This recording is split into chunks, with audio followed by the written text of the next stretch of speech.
What's up guys, welcome back. This is anime fiction. You'll be watching What If Naruto Was the Son of Whitebeard Part 8. Now let's begin. Chapter 91. Shisui, wake up. What? Is just half the Danzo left. Whitebeard-sama, and Naruto-sama. This is already the entire family fortune that our family has been managing in this town for several hundred years. The sad little noble of the coastal town. He attempted a grin that was worse than sobbing. He had just instructed his retainers and troops to carry all the money, gold, and diamonds from the house and pile them up on the ground into a small mountain. His heart ached as he saw his family's wealth over hundreds of years set to be given up. But reason informed him, if he did not give over this money, he may lose his life. Although there is an unwritten law in the ninja world that individuals should not assassinate lords or daimyos. However, there will always be exceptions. This exceedingly life-loving little aristocrat did not want to risk his life. If he wins the bet, that's okay. If he loses his bet, he's died. So many treasures. Naruto was astounded. He had no idea how much the treasures were worth, but he could see how high they were heaped up. This is not much different from the treasures we got from Kusagakure village, right? Pops. With these treasures, we can leave some on the ship and distribute the rest to the people here. Naruto was speechless. In this way, we get the treasures, and the people here can rebuild their homes. Naruto gazed at the tiny aristocrat, who was weeping without tears. Are all these nobles so rich? He wondered. Naruto has once again unlocked the door to a new realm. Learning a good thing is slow, but learning bad thing is too quickly. By the way, Pops. Naruto rubbed his head, ashamed. Is it really okay for me to distribute the treasure like this? Gurararararara, foolish son. This time I'll let you pick how to disperse these goods. Whitebeard indulged his foolish son. You are the commander of the new Whitebeard pirate group, and you should study anything beforehand. Whitebeard laughed. The commander of a pirate gang is the same as the deputy leader of this pirate group. How could a deputy captain not have this authority? In reality, aboard the previous Moby Dick, Whitebeard seldom controlled affairs and largely delegated responsibility to Marco. Why burden an elderly guy who is about to retire with the job of commanding a pirate crew? It's just too demanding. His foolish kids also need to mature. Is that true? Naruto was immediately overjoyed, and the smile on his face was as brilliant as the sun. Thank you, Pops. Little noble. Observing this father and son, with a significant height difference, discussing how to split his money. He struggled to hold back his emotions. Damn it. What are these two pirates thinking? After stealing his fortune, they want to share some of it to the people. But they are unlikely to remain here all the time, right? As pirates, they will undoubtedly sail to sea sometime, right? Following their departure from this location, can he gather a troop of retainers and soldiers to reclaim some of the treasures? If I can take back a little portion of it, it is a gain. By the way, Naruto had a sudden notion, his small face furrowed, and he gazed at the little noble who was daydreaming a few times before staring at him uncomfortable. Naruto-sama. The tiny noble inquired, what? Do you have anything to say? Whitebeard, not Naruto, induced the terror in his wavering voice. Naruto asked, you will not take the money we gave to everyone when we are not present, will you? Hiss. This damned little creature. How did you know? Naruto-sama, you're overthinking things. The young nobleman waved his hand. How could I do such a horrible thing? You all recognize me, right? He scowled at the retainers and samurai behind him. That's correct. A quick-witted retainer hastily repeated, saying something against his conscience. Our lord is the most trustworthy noble. You see, everyone says so. The young nobleman flatters with a phony grin. We will come back after a while. Naruto's small face was serious, and every word he uttered made the young nobleman's demeanor tighten a little. If we come back and find that things are not like this. Naruto took a breath. He clenched his teeth. He spoke the hardest words he believed he could speak at his age, with eyes as piercing and serious as fox hunting.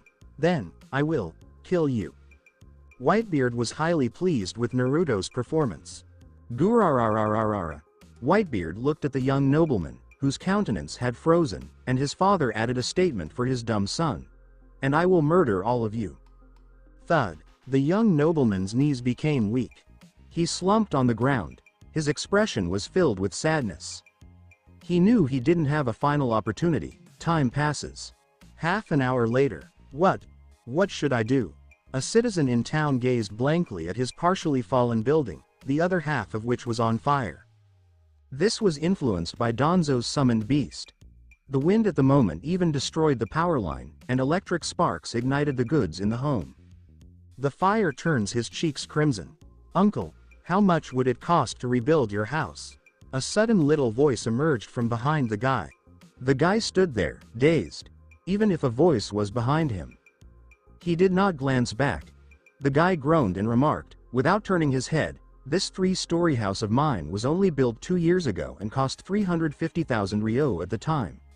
Now that costs in the ninja world have grown significantly, I believe it would cost at least 380,000 ryo. But the problem is," he patted his wallet in his pocket with a sour smile. "Due to the rush, I barely had time to remove my wallet and did not pull out the tens of thousands from home. The wallet contains little more than 1,000 ryo. This money, leave alone reconstructing the home or rushing to the little inn in the next town, will most likely not last more than a few days." His pillar of spirit seemed to have been shattered. The man's waist was rather hunched. "Is this enough, uncle?" At this point, the father realized that the youngster behind him had jabbed his thigh. He stared back in surprise. Suddenly, his eyes were wide open. In his line of sight, a blonde-haired youngster was clutching a massive stack of money and placing them at his feet. Hee. Naruto smiled brightly and forcefully shoved a little Whitebeard pirate's flag into this man's hand. Naruto stated to him, "From today, this town is a town defended by the Whitebeard pirates. If the town is harmed like this, the Whitebeard pirates will absolutely assist restore it. My name is Uzumaki Naruto, and I am the Whitebeard pirates' first team captain. Our captain is Whitebeard Edward Newgate." Naruto gave the man a thumbs up. "After the home is restored, please place this flag on the roof." Having stated that, Naruto, carrying a heavy backpack, took one step at a time, shaking as he searched for the next individual. The bag contained gold coins that had burst from the young nobleman. This is heavier than Naruto's typical training weight. But Naruto continued to clench his teeth and hold on. The guy mumbled, "Whitebeard pirates." Stacks of cash on the ground. He guessed that there were at least 400,000. Benefactor. The guy, unintentionally, had tears flowing down his cheeks. Benefactor. He kneeled down with a thump. He quickly kowtowed with his head. "Thank you very much. My muscles ache so much." Cough. "Am I dead? It's difficult to breathe, yet I should not be considered dead." Uchiha Shisui's awareness is gradually rising, and he can plainly see that his muscles throughout his body are howling. "Yes, I must be alive." He attempted to open his eyes, but his body's frailty made this impossible.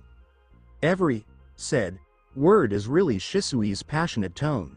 "Opening one eye forcibly to Susanoo is too much for my body, plus I was poisoned at the time." Shisui did his hardest and was eventually able to open his eyelids slightly. "This is a really dark location. Where is this? Where?" Such a gloomy and wet location jolted Shisui's mind awake. The eyes that had opened a gap quickly enlarged. "Root? Aside from being caught by the root, the only location I can think of is the Konohagakure village's root headquarters." Shisui instantly sat up. "Ah!" Shisui screamed at the last second. He laid down again. "It hurts. But then I recognized I wasn't inside the root because my wrists and feet weren't tied by anybody and there was a subtle odor of disinfection in the atmosphere." Creak, the sound of the door opening was heard, and the faint light within shined out, making Shisui's one surviving eye very uncomfortable. It just took a few seconds to get over it. "Is he awake?" Shisui was quite concerned when he heard a voice, and he ventured to wager that it was Donzo's. Shisui's eyes gradually adjusted to the brightness inside. "Finally, I noticed the other person's face clearly. Hitaki. Kakashi-senpai." Shisui's eyes widened. What I saw was a white-haired lady with a face veiled. This white hedgehog head is so full of familiarity. The Konohanga forehead conceals one eye. It provides further information about this individual's identification. Yes, it's me. Kakashi was clutching a book called My Uncle's Bird is Small, but his attention landed on Shisui, and he continued, "To be honest, you've been in a coma for 7 days. If you had slept a bit longer, you would have gotten up." "Uncle Kakashi." I just heard a scream outside. Huh, Naruto's voice sounded from behind, and he raced over. He awoke. Naruto looked at Uchiha Shisui with surprise and exclaimed, "Big Sister's medical ninjutsu is incredible." Uzumaki Fushi and Karen arrived one by one, making the already tiny cabin more crowded. Let Uchiha Shisui come to his senses, he seemed to be rescued. Uchiha Shisui recognized both Kakashi and Naruto, one of whom is a clone ninja from Konohagakure village and the other a Jinchuriki. Regarding the mother and daughter of the Uzumaki clan, Uchiha Shisui did not identify it. Cough, cough. Shisui coughed a few times due to the small discomfort in his lungs, and he responded gratefully with a pale expression. "Kakashi-senpai. Thank you for saving me." Uchiha Shisui is younger than Kakashi, so Kakashi is his senpai. "It was the lady of the Uzumaki clan who saved you." Kakashi said the truth. "After all, I don't know any medical ninjutsu." "What about the Uzumaki clan?" Shisui noted that the mother and daughter's hair were crimson. "Yes. Thank you very much." Shisui is an outlier in the Uchiha clan, since he lacks the clan's hubris. He thanked him sincerely. Uzumaki Fushi said, "The toxins in his body have not been completely removed, and my medical ninjutsu is limited. I can only keep your life." She hesitated and added, "I believe you should not be very enthusiastic. Your present condition is still quite awful. At the very least, you cannot just remove chakra right now." "Is that true?" Shisui attempted to extract chakra but discovered that the cells in his body almost caused him to faint. Hot perspiration poured out all at once. His expression became increasingly pallid. "This is the root." Shisui stretched out to his eyes, one of which was vacant. "There's nothing. He is a ninja of the Uchiha clan from Konoha, correct? These folks are also ninjas in Konoha, correct? Why are they killing each other?" Naruto's tone was full of confusion. Grandpa Hokage stated, "Aren't the ninjas of the village meant to support one another?" Shisui said quietly, "Is it because of your eyes?" Kakashi abruptly said, "We discovered that the root seems to truly desire your eyeballs, and they also stated that you are a traitor to Konoha." "Yes." Shisui's countenance was a few colors darker. He clenched his fingers, expressing sadness and fury. "I didn't expect Danzo to still steal one of my eyeballs. If Danzo uses that eye for anything, I may become a sinner in Uchiha and Konohagakure village history. I never imagined they'd call me a Konoha traitor just to get my eyes." Shisui tightened his teeth. "I have never betrayed Konoha in my life." Shizui paused for a minute. Finally, he resolved to divulge the truth of his eyes, believing that he couldn't keep Danzo's scheme quiet. He must inform others about what Danzo possesses in his hands. That is Koto Amatsukami, the greatest eye technique of the Uchiha clan. Shisui took a big breath when he had done speaking. "Is it possible to violently control someone's will without leaving any trace?" Kakashi's dead fish eyes widened a bit. "What a scary eye technique." Uzumaki Fushi was surprised and groaned, "Is that the Uchiha clan technique?" "Darn it." Naruto was furious, cracking his knuckles. "That guy named Danzo, how can he do this? Grandpa Hokage, why don't you take action against someone like him?" Karen, who is roughly Naruto's age, faintly said, "Hokage should know about that, right?" Naruto's eyes widened. Is this possible? If Grandpa Hokage knew about this, would he really not stop the person named Danzo? Naruto intended to use a rational argument to oppose Karen, but then recalled that Grandpa Hokage had once showed him something that made him feel extremely uncomfortable. Naruto was dumbfounded. At the moment, I only heard Shisui beg, "Kakashi-senpai, please make sure to forward this message back to Konoha. With my present condition, I doubt I'll be able to return to Konoha in a timely manner." Shisui sighed and became disheartened, because he is now fully awake. It's conceivable that no one in Konoha's upper ranks trusts me. Some even wish to kill me and capture my eyes. What should I do about this situation? I'm afraid I can't return to Konoha. Maybe. If Kakashi Senpai can return to Konoha, he may be able to restore my eyesight and hand over my lone surviving Sharingan to Itachi. Itachi was able to see himself at that point. He should understand how to utilize that eye correctly and settle the conflict between the Uchiha clan and Konoha. Itachi is a really intelligent individual. He must know what they should do. Then I may terminate this foolish and hopeless existence, Shisui said in his heart. He is prepared to die, but it was Kakashi's turn to remain quiet. Shisui was perplexed. Senpai. Kakashi stepped aside, allowing Shisui to glimpse the outside scenario via the cabin door. Kakashi said, "Sorry, we are already at sea. We just drove across the ruins of Uzushiogakure village. According to our present timetable, we'll arrive at the land of water tomorrow." Shisui says. He quickly turned his head to gaze out the cabin door. Just to see a seagull standing on the deck, the seagull moved his head to gaze inside the cabin, and Shisui's astonished eyes met. Looking beyond the white seagull, you may also glimpse the faraway blue sea. Shisui was astonished. This. Shisui immediately realized that he should not terminate his life so soon. Perhaps he should live a little longer. Land of Fire. Konohagakure village Sarutobi Hiruzen was in a trance, dealing with village matters ranging from huge S-level assassination assignments to little lost cats and dogs, all of which had to go via the Hokage's hands. In this manner, he had complete control over the village's movements and was aware of everything that occurred there. However, today's Sarutobi Hiruzen was in a sour mood. Because, as is customary, he should visit Naruto at this time and then offer him some food. It is preferable to come when Naruto is at his most depressed. In this manner, his link with Naruto may be strengthened. But the main issue is, Naruto is gone. Whoosh. With a distinct sound, a man materialized in front of Sarutobi Hiruzen, revealing himself to be an Anbu ninja. Wearing a really distinctive dark mask. What happened again? Sarutobi Hiruzen lifted his eyes and set down the paper in his palm. Hokage-sama and Danzo-sama from the route have returned, the Anbu said, but our situation is not good. Oh.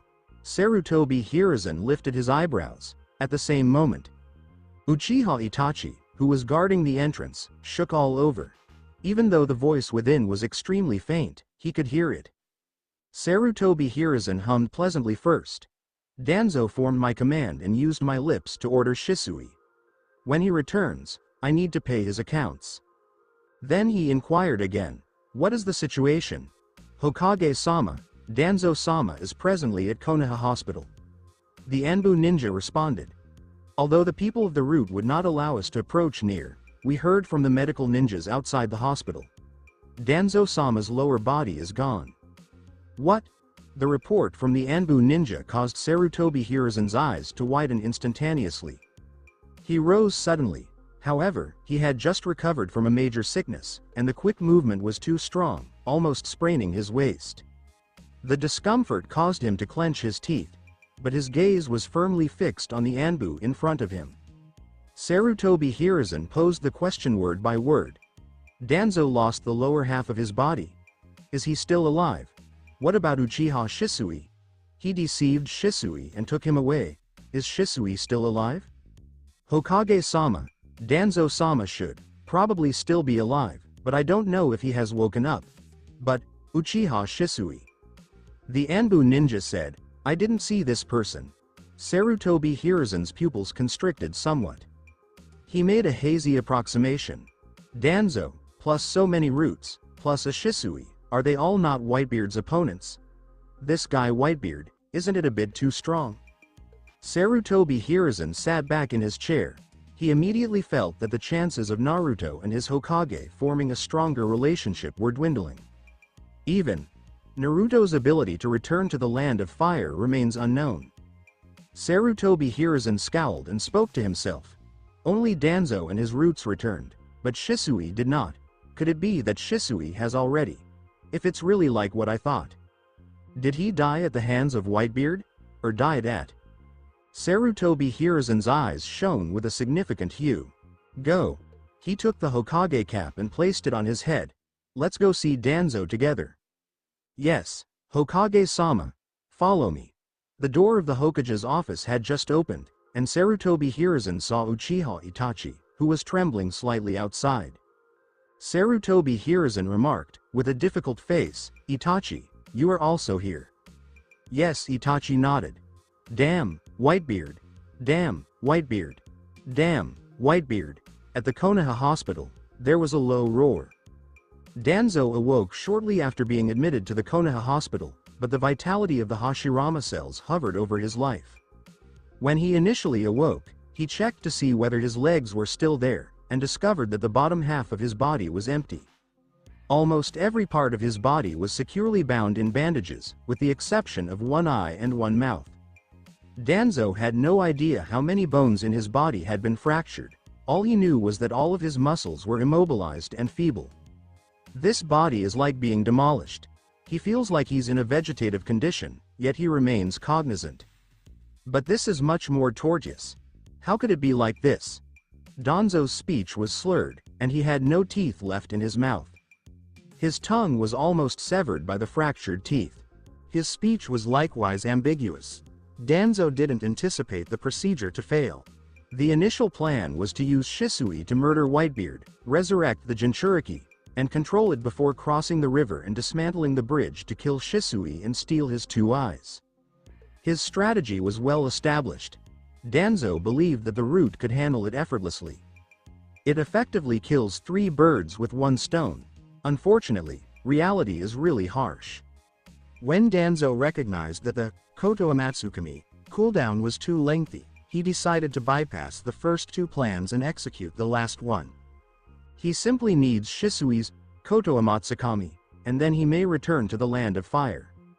But he did not anticipate that.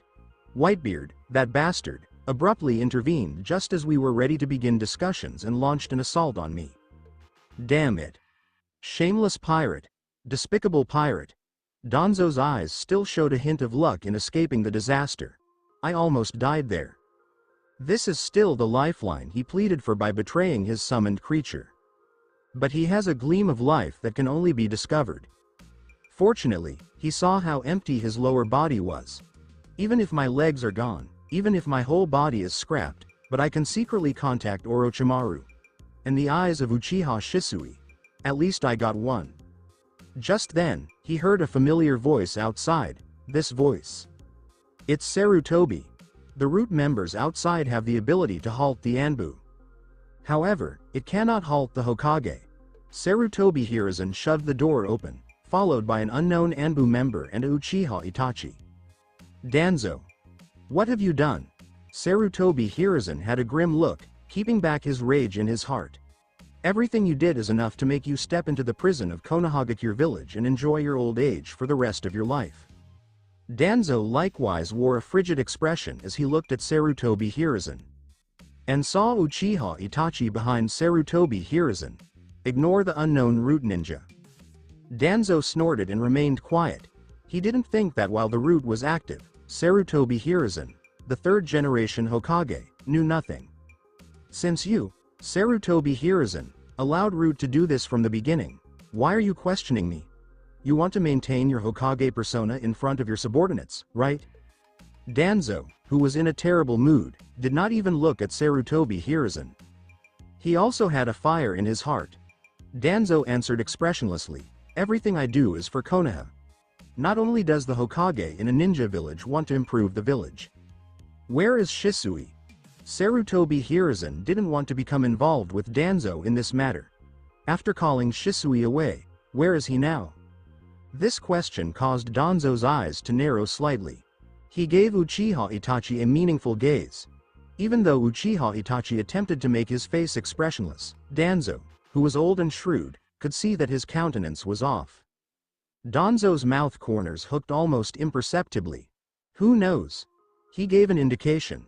I fought that Whitebeard with him. As a result, I am like this now. More than a dozen elite ninjas from my root have died. Uchiha Shisui, who knows about him? But it doesn't matter anymore. After all, He is Uchiha and every Uchiha in the Uchiha clan. Danzo. Sarutobi Hiruzen's expression darkened and he abruptly interrupted. Itachi's pupils trembled abruptly. He took 2 steps backward. You two go back first.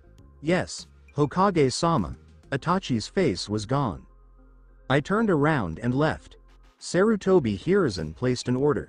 When they were just Sarutobi Hiruzen and Danzo remaining in the ward. Sarutobi Hiruzen said coldly, "You killed Shisui, didn't you? Danzo, you are getting more and more excessive. Did you also take his eyes?" No, Danzo's response was direct and clear, and his look was flawless. I'm not sure whether to recognize the former or refute the latter. Danzo, Shisui's matter, I can't explain it to Uchiha. And everything you do is indeed beyond the rules.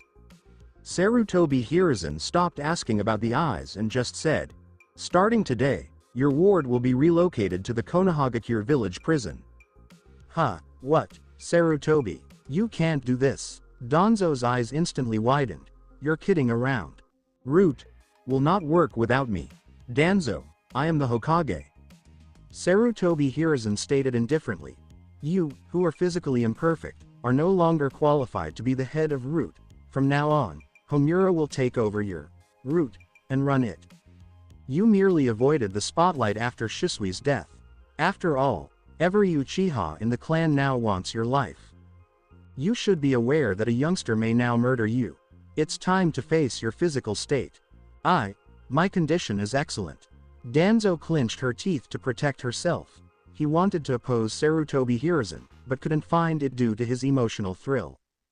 Cough cough, a mouthful of blood gushed forth. He fainted on the spot. Itachi, the future of Konoha lies not with me, but with you. If I unexpectedly go, please vow to defend Konoha. Itachi, the people in our family have always been urging you to participate in the coup, don't be corrupted by them. Itachi, remember not to tarnish the name of Uchiha. Itachi. Uchiha Itachi was dazed. He had no idea why he had wandered into a street in Konoha. His somewhat austere face stared blankly ahead. Shisui. The phrases running through his head caused his hands to tighten instinctively. You didn't hold on at all, did you? Itachi attempted to keep his breathing calm. If the worst should happen to you, please trust me in paradise, I'll remember what you said. Itachi's eyes shone with purpose. His fists clenched so fiercely that his nails penetrated his palms, and scarlet blood dripped to the ground. The 3 tomo in his eyes were gradually altering. Shisui, I will inherit your will. Believe me. On a trade ship, coming closer to the land of water. Shisui's condition was only marginally improved over Danzo's. He was also covered in several bandages. Even his skin was paler than Danzo's. My nose is a bit itchy. Achoo. Uchiha Shisui sneezed, scratched his painful nose, and peered out at the far sea with one eye. Is it because I'm getting weaker? He thought he could have acquired a cold. Life is too dramatic. An adolescent, still in his teens, couldn't help but sigh, which sounded especially dissonant. However, Shisui believed that his life was very dramatic. He was too innocent and was duped by Danzo, who then ambushed him with the root. Even though he was suspicious of Danzo's Izanagi took him by surprise. In the end, finally, he lost one of his eyes. Finally, Whitebeard rescued him. Whitebeard-sama. Shisui regained consciousness with his crutch, stared at Whitebeard with a puzzled face, and couldn't help but wonder. Although Danzo deceived me, my mission for this trip was indeed to assassinate you. Why did you choose to save me? Shisui was quite perplexed by this. Gulp gulp gulp. Whitebeard reclined against the merchant ship's wall, clutching a wine jar and pouring wine into his lips. Whitebeard borrowed the merchant ship from the town. After setting the wine jug down, Whitebeard smiled and said, Gurararararara, didn't you explain it clearly? You were just deceived by the root. Shisui stopped and added, but, according to ninja logic, I am ultimately on the opposite side of you. Whoosh. Shisui's pupils shrank when a wine jug flew by. He immediately avoided the wine jug. From the corner of his eye, he saw the wine jug tumble into the water. Why are you ninjas so twisted? Whitebeard opened a fresh jar of powerful wine and poured half of it into his lips in a single gulp. He sat on the balcony, unconcerned. He smiled broadly and said, "I am Whitebeard. I save whoever I want to save." "What? Uchiha brat, if you don't want to be saved, do you want me to throw you off the ship?" "Huh? No, not at all." Shisui's forehead was damp with cold perspiration. If he was tossed overboard in his present physical state, wouldn't he be buried at sea? Shisui was going to say something. Naruto's joyful yell came from the other side of the ship's deck. "Pops! There's land ahead!" Naruto was yelling and sprinting at the same time. He could tell he was carrying a lot of weight, and his skin was damaged. Naruto had also gone through masochistic special training today. "Land! Pops! It is land!" Naruto ran to Whitebeard, pointing in a direction.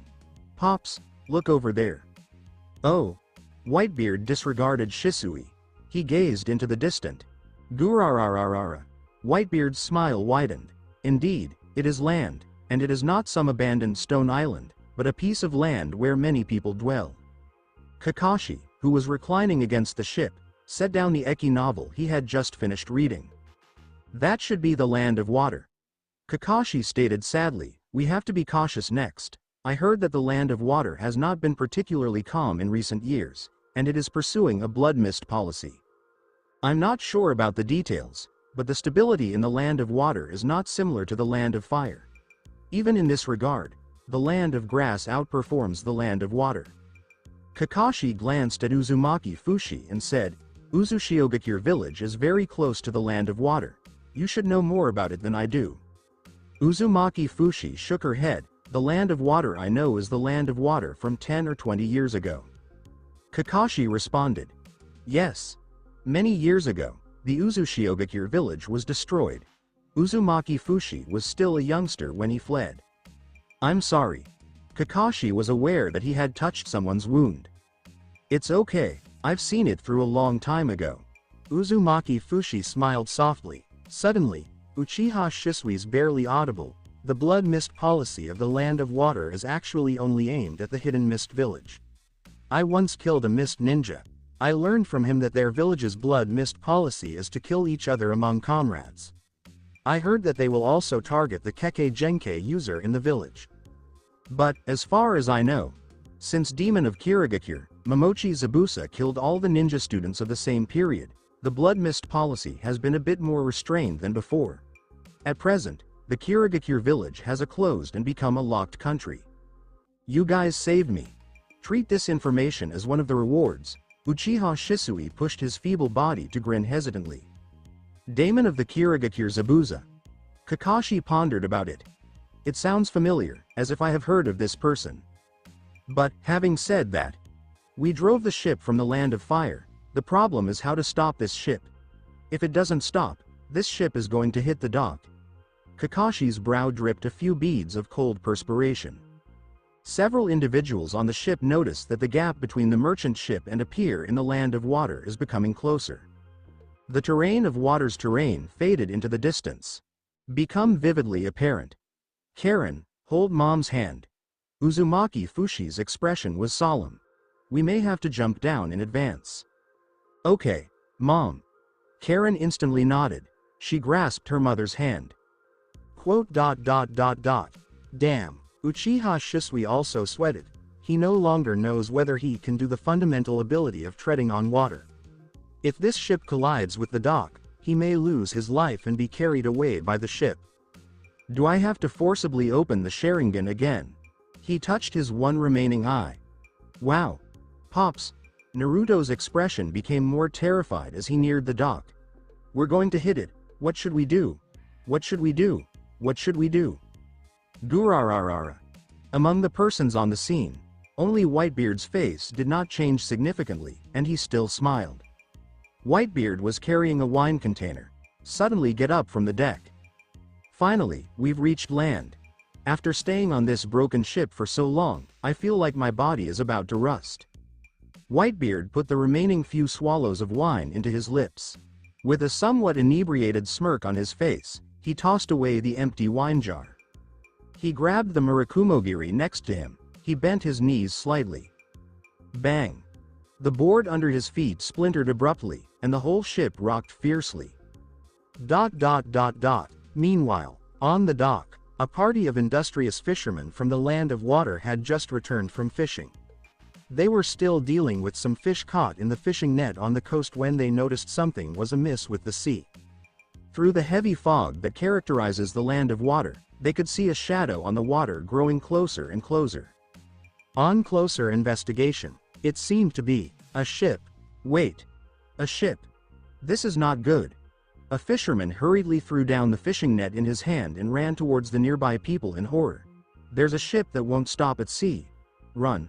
A large ship is approaching. His panicked shout caught the attention of other fishermen. Everyone took turns looking at the water. Their features transformed dramatically. Run. The screaming were unending. Nobody could have predicted how much damage such a ship would wreak if it collided with this little dock. Ah! It hurts. A fisherman tried to turn around and escape, but he walked on a line of sharp fish hooks, which wounded the sole of his foot. The anguish caused him to shout. Then he slumped to the ground. No, this is not good. This fisherman turned his head to gaze at the water and saw that the shadow in the fog was growing clearer and clearer, and he could already see the shape of the ship. It is over. When he was desperate, it seemed like a meteorite had fallen from the sky and landed not far in front of him. Bang! The dock was trampled and destroyed. The earth shook severely. What is that? The fisherman who fell to the ground saw only a tall figure standing in front of them. The person on the other side must be several meters tall. The huge cloak was continually billowing in the sea air. This person's name is Whitebeard. Pops. Naruto saw that the elderly guy on the ship had vanished, and then he saw him materialize on the pier. Naruto's eyes began to grow in size. Pops. You need to hide. The ship is coming to strike you. Only Whitebeard's heartfelt grin remained on his face. When the spacecraft was less than a few meters away from him, he lifted a hand and extended it in the direction of the merchant ship, attempting to stop it with one hand. Bang! When the merchant ship collided severely with Whitebeard's right hand, his body remained still, with the exception of the crescent beard on his top lip, which flapped slightly. And the commercial ship that collided with the pier. It came to a quick halt, and Whitebeard stopped it with one hand. Ah! The inertia caused Naruto on the ship to scream. He collapsed on the deck. Uzumaki Fushi clutched her daughter's hand to keep Karen from falling, while Kakashi stood with great stability. Damn! Uchiha Shisui's visage altered, and he fell in the same manner Naruto did, touching the unhealed wound on his body and making him sweat coldly. But they aren't the main point. They all glanced at the halted merchant ship under their feet in bewilderment. Even Konoha's two higher ninjas, Uchiha Shisui and Kakashi, couldn't believe what Whitebeard had done. Is he the guy who was promised a prize of 100 million ryo by the ninja world? Shisui mumbled, shocked. Stop. It's stopped. The fisherman, his foot wounded by a fishhook, had a terrified expression on his face. At the time, he was also concerned about his chances of survival. Who is he? The fisherman secretly swallowed a mouthful of spit while looking blankly at Whitebeard's back. Suddenly, he saw the behemoth in front of him turn around. A height that defies human development, a muscular physique full of tyranny, and an excessively big naginata are all perfectly combined. Even if Whitebeard hadn't used Conqueror's Haki, it makes nearby fishermen shudder. At this point, Whitebeard's eyes dipped somewhat and he peered at the fisherman. Little fishing brat, is this the land of water? Whitebeard inquired with a hollow expression. He talked. The giant can talk. Yes. Even the fisherman wasn't sure how he got the bravery to respond. Gururararara. Whitebeard's grin spread even wider. It seems like the Moby Dick is going to reincarnate it in the ninja world. Little brat, which shipyard is the greatest in your country? Whitebeard asked. Do you know where it is? The fisherman hadn't expected Whitebeard to ask such a question. In his astonishment, he entirely forgot about the agony in his foot, and he replied tremblingly. Shipyard? The best shipyard in the land of water is the Gado shipyard, he attempted to recollect from his civilian days. That is a shipyard established by the extremely wealthy Gato-sama in collaboration with the Kirigakure village in the Land of Water. Even the fishing boat I used to go out to sea was purchased there. Gato, Whitebeard almost heard it as Kaido. These two names are pronounced too similarly. Gato, I remember he seems to be a very famous tycoon. Suddenly, Kakashi's voice came from the side of Whitebeard. He had already descended from the wrecked merchant ship. Kakashi had one hand in his pocket and the other supporting Uchiha Shisui, whose lifeless fish eyes lacked purpose, and the whole person seemed decadent. Kakashi spoke about, he has industries in various countries in the ninja world, and also has some connections with the daimyo and various nobles of many countries, but this person's reputation is not very good. It is said that, in addition to some legal companies, he also engages in some quite unsavory ones. Examples include human trafficking, powder dealing, the weapons trade, and so forth. Pops, I also heard about this guy in Kusagakure village. Uzumaki Fushi exited the ship, assisting Shisui. She responded, he seems to be doing business in cooperation with the Kusagakure village. Of course, we're gazing at the damaged Kusagakure village. Perhaps, even the greatest corporation has been reduced to ashes. Little fishing brat, you haven't said where it is yet. Whitebeard saw the shivering fisherman. It's in the south. The fisherman responded faintly, following this coastline, about 100 kilometers, you can find the Kato shipyard. South. Whitebeard chuckled. Gurarararara, foolish son. Let's make the new Moby Dick. Okay. Pops. Thinking about their Whitebeard pirate group obtaining their own ship. Naruto is full of vitality. Finally, we will have. Kakashi moaned hopelessly as he saw Whitebeard, Naruto, Fushi, and Shisui leave. I just hope they don't cause any trouble in the Land of Water. This country is not a small country like the Land of Grass. Kakashi's senpai, Whitebeard-sama, who has a bounty of 100 million ryo on his head, he appears to have become a hot cake in many people's eyes. Uchiha Shisui softly injected some remarks. A huge bounty of 100 million ryo, even a ninja village, would be very coveted for this money, right? Uchiha Shisui's remarks. Kakashi was left dumbfounded. The Gato shipyard is situated on a bigger dock in the south of the Land of Water. The Land of Water has a rather closed-door policy. Therefore, there aren't many commerce ships at such a vast pier. The majority of commerce ships deliver products along the Land of Water's coastal routes, never leaving its jurisdictional seas. This is the biggest building complex on the dock. This port was constructed by Gato and Kirigakure village. Hurry up. Press the stuff to the bottom of the cabin. Don't let the ninjas find out, or we'll have to spend a lot of money to smooth things over. What? Some of the powder got damp. Damn it. Quickly take them out to dry. A bag of powder is worth 500,000 ryls. Your lives can't make up for the loss of one bag. Hide the weapons too. Be careful. If these explosives explode together, the whole ship will be done for. Who knows why these damn papers will explode?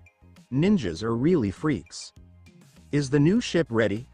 Hurry up and hide the goods in it, then transport the ship and goods to Choshu town in the north of the Land of Water. Stuff these kids into the cabin quickly, transport them to the Land of Rice, don't keep the big customer waiting. A businessman dressed in a suit and leather shoes pointed and directed at the shipyard. He is Gato's highest-ranking official here. The large-scale shipyard is not just doing lawful operations. Gato's citizens also utilize the shipyard to conceal certain illicit transactions. Powder, weapons, and people. The technological tree of the ninja world is unusual. HMPH. These workers are so lazy. The businessman yanked on his tie, making him a bit breathless, and screamed at a group of shipyard coolies who were sweating furiously. Gato-sama allows you poor guys in the Land of Water to at least have enough to eat. You guys don't even appreciate Gato-sama, and dare to slack off here. Hurry up. If you don't finish all the work today, all of you will work until tomorrow morning. The Land of Water's poverty is akin to that of the Land of Wind, and they are regarded challenging brothers among the 5 great ninja villages. The workers at Gato's shipyard are quite clear. This shipyard harbors some nasty secrets. The management team of Gato's shipyard sometimes hides bodies in sacks and throws them into the sea.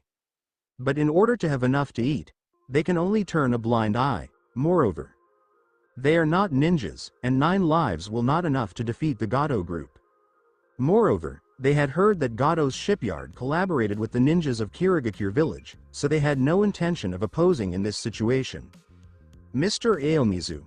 Mr. Aomizu. Suddenly, a thug from Gato's shipyard charged over. His look was both scared and humiliated. He cried and hollered, "Mr. Aomizu. Outside the shipyard. There is a giant coming." "What? Giant? Where did the giant come from?" "The guy in charge of Gato's shipyard, named Tomonori Aomizu." He was astounded. Suddenly bang! There was a loud commotion nearby, and a shadow glided over to settle behind Tomonori Aomizu. The movement caused him to shiver. He quickly glanced back. His eyes became wider, because he noticed a half-broken gate, like a blade stabbed into tofu, firmly embedded in the ground not far behind him. The shattered surface was exceedingly clean and tidy. And the guy who had come to inform him was shaking all over. "Giant. Giant. Is coming." His voice trembled when he spoke. "Gurarararararara. What a big shipyard. If the entire shipyard is mobilized to build a Moby Dick, it should be able to build it within 3 years." The weird voice sounded from far away. The abrupt action here also caused neighboring shipyard workers to pause their work and gaze attentively. One set of eyes followed another. They're all becoming larger. Tomonori Aomizu, the shipyard's manager, glanced at the sound with an expression almost comparable to that of the others. He stared incredulously at the person emerging from the light mist. At the conclusion, his gaze shifted from straight ahead to up, and his emotions ranged from amazement to horror. "Really? There is a gigantic. Who are you?" Ninjas are the majority of those who are aware of Whitebeard's extraordinary bounty of 100 million, and non-ninjas are generally uninterested in such rewards. Tomonori Aomizu has no idea who the giant in front of him is. He just knows one thing. This guest is not good. "We are pirates," Naruto interrupted before Whitebeard could say anything. "Whitebeard Pirate Group." "Pirates? Whitebeard Pirate Group? How could Tomonori Aomizu, who is in charge of the shipbuilding industry in the land of water and the business of carrying contraband at sea, not be acquainted with pirates? People like him often deal with pirates at sea. There are several pirates in the waterways around the land of water. There are even ninja defectors that become pirate. However, he takes himself in knowing the pirates in the neighboring waterways like the back of his hand, but he has never seen a gang like these before, and he has no recall of them. The so-called Whitebeard Pirate Group. Why is this so strange?" At this point, he saw Naruto, Shisui, Uzumaki Fushi, Kakashi, and Uchiha Shisui standing by Whitebeard. In his eyes, there are 2 small devils. A very thin lady, a guy wearing a mask who seems to be extremely feeble, and a person who is very weak with bandages all over his body. Oh yeah. And this enormous, however, why does that blonde boy seem so obese, as if he is concealing a lot of stuff behind his clothes? "Don't worry, we're not here to rob the shipyard," Naruto said with a sparkling grin. "We're here to build a ship. A very, very, very large pirate ship." "Build a ship?" Tomonori Aomizu strained to hold back the astonishment in his heart, and a flicker of a businessman's peculiar brightness appeared in his eyes. "We want to build a ship like this." Naruto rummaged through his corpse and discovered a schematic that approximately resembled the Moby Dick, including the many function staterooms aboard the ship. The blueprint is likewise quite detailed. Kakashi and Uzumaki Fushi created this pattern together. They developed a rudimentary layout for the Moby Dick based on Whitebeard's account. Naruto laid out the plan. Let Tomonori Aomizu view it. "Such a big ship," Tomonori Aomizu said. "It's several tens of meters high, several hundred meters long, and can accommodate 1,600 people's living quarters." "That's correct," Naruto said. "We've set aside more than 400 million ryo for this. Is this enough?" "We've prepared for this." "More than 400 million ryo?" Tomonori Aomizu's eyes were going to widen. How much money was this? With the entire might of the shipyard in the land of water and the double money from the illegal sale of contraband, it wouldn't generate that much money in a year, right? It would take 2 to 3 years to get it, right? You have so much money. He was a little perplexed. With so much money, why become a pirate? Why not discover a tiny country's daimyo and purchase a noble title to become an acclaimed individual? Yes. Naruto removed the weights he'd been carrying since he arrived in the land of water. He'd never taken them off, making a ding-dong sound. Bricks of gold tumbled on the ground, shine brilliantly. This is only part of it, Naruto added. Can you build the Moby Dick here? Yes. Definitely. Tomonori Aomizu, the guy in charge of Gato here, couldn't tear his gaze away from the sparkling gold bricks on the ground. In his eyes, a look of avarice gradually appeared. As the one in charge of Gato here, he is inherently a bad guy. Several thoughts raced through his head in that little instant. The gold bricks on the ground are likely worth tens of millions of ryo. If the Whitebeard pirates truly do have $400 million in cash, gold, and silver jewelry, he should not miss it. But how are you going to acquire these $400 million from them by creating a tremendously huge pirate ship? Actually, it isn't impossible. The difficulty is that it's a huge loss. The numerous materials and labor necessary to create such a massive ship would most likely cost at least $400 million, with the remaining profit of 1 or 2 million. In that scenario, why not simply crush all 400 million into your hands? Tomonori Aomizu came up with the notion of taking advantage of others. After all, they are just a collection of pirates who have never heard of it. Nonetheless, this giant is rather menacing. The masked man with the ninja forehead protection also seems to be a bad guy. He recognized Kakashi's Konohagakure village forehead protection. However, this is not the Konohagakure village. This is not the land of fire. This is the land of water. Cough cough. Tomonori Aomizu hid the hunger in his eyes and put on a pair of spectacles. He attentively examined Naruto's sketches. This ship, the Moby Dick, will take a long time to build, and we will need to discuss the plan with the shipbuilding engineers. We need to let some designers detail the drawings. After all, such a crude drawing can't build a ship. Why not let the distinguished guests rest in the shipyard first? Tomonori Aomizu gave a friendly grin. It was as if he had no bad thoughts in his heart. He went on to say, "You are our big customers at Gato Shipyard, so we must treat you well. Whether it's fine wine, food, or even beauties, we can give you as much as you want. You take these distinguished guests to the reception hall. I will take this pirate ship drawing to find the most outstanding ship designer in our Gato shipyard." Tomonori Aomizu looked at the thug next to him. The thug was astonished and quickly responded, "Okay, okay." Gurararara. Whitebeard smiled at Tomonori Aomizu, but not a real grin. But he said little. "Foolish son, grab the gold." Instead, he remarked to Naruto, "Don't be lazy." "Okay. Pops." Observing Whitebeard and the others as they gradually go. Tomonori Aomizu's eyes narrowed. Over 400 million ryo. His disguise was removed, and the greed in his eyes could not be suppressed. He paced back and forth impatiently. Does a crew of international pirates truly have more than $400 million? Is there genuinely a Konohagakure ninja among them? Looking at them, they do not seem to be lying. Even the gold bricks on the small demon are worth tens of millions. Those gold bricks are actually used by a little devil for weight training. I can't swallow them alone. A giant and a Konohagakure ninja are difficult to deal with. I need to find a ninja. Gato's shipyard in the land of water began as a cooperation with Kirigakure village, with both sides contributing finance and work. There are numerous mist ninjas at the shipyard. One of them is indeed one of the 7 ninja swordsmen.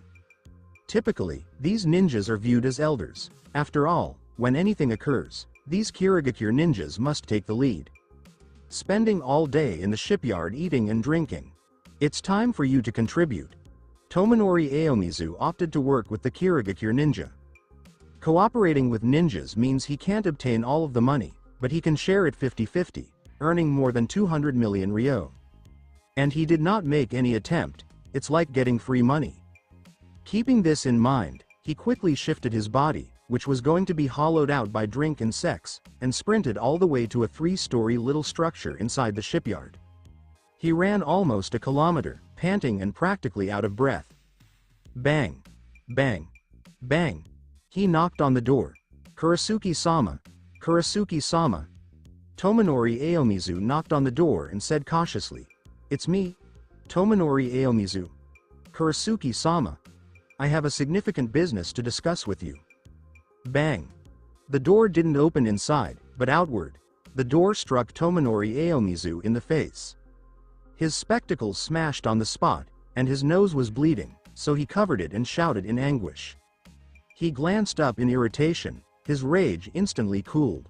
Because he noticed multiple ninjas with Kirigakure headbands in the room looking at him with hostile eyes, he felt oppressed by these ninjas who had slain countless people. Please do not interrupt Kurasuke-sama's snooze.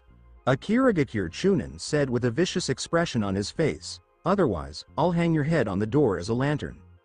Sorry, sorry. Tominori Aomizu withered immediately. His rage vanished without a trace. He quickly replied, but I truly have a major company, a big business worth more than 400 million. Oh.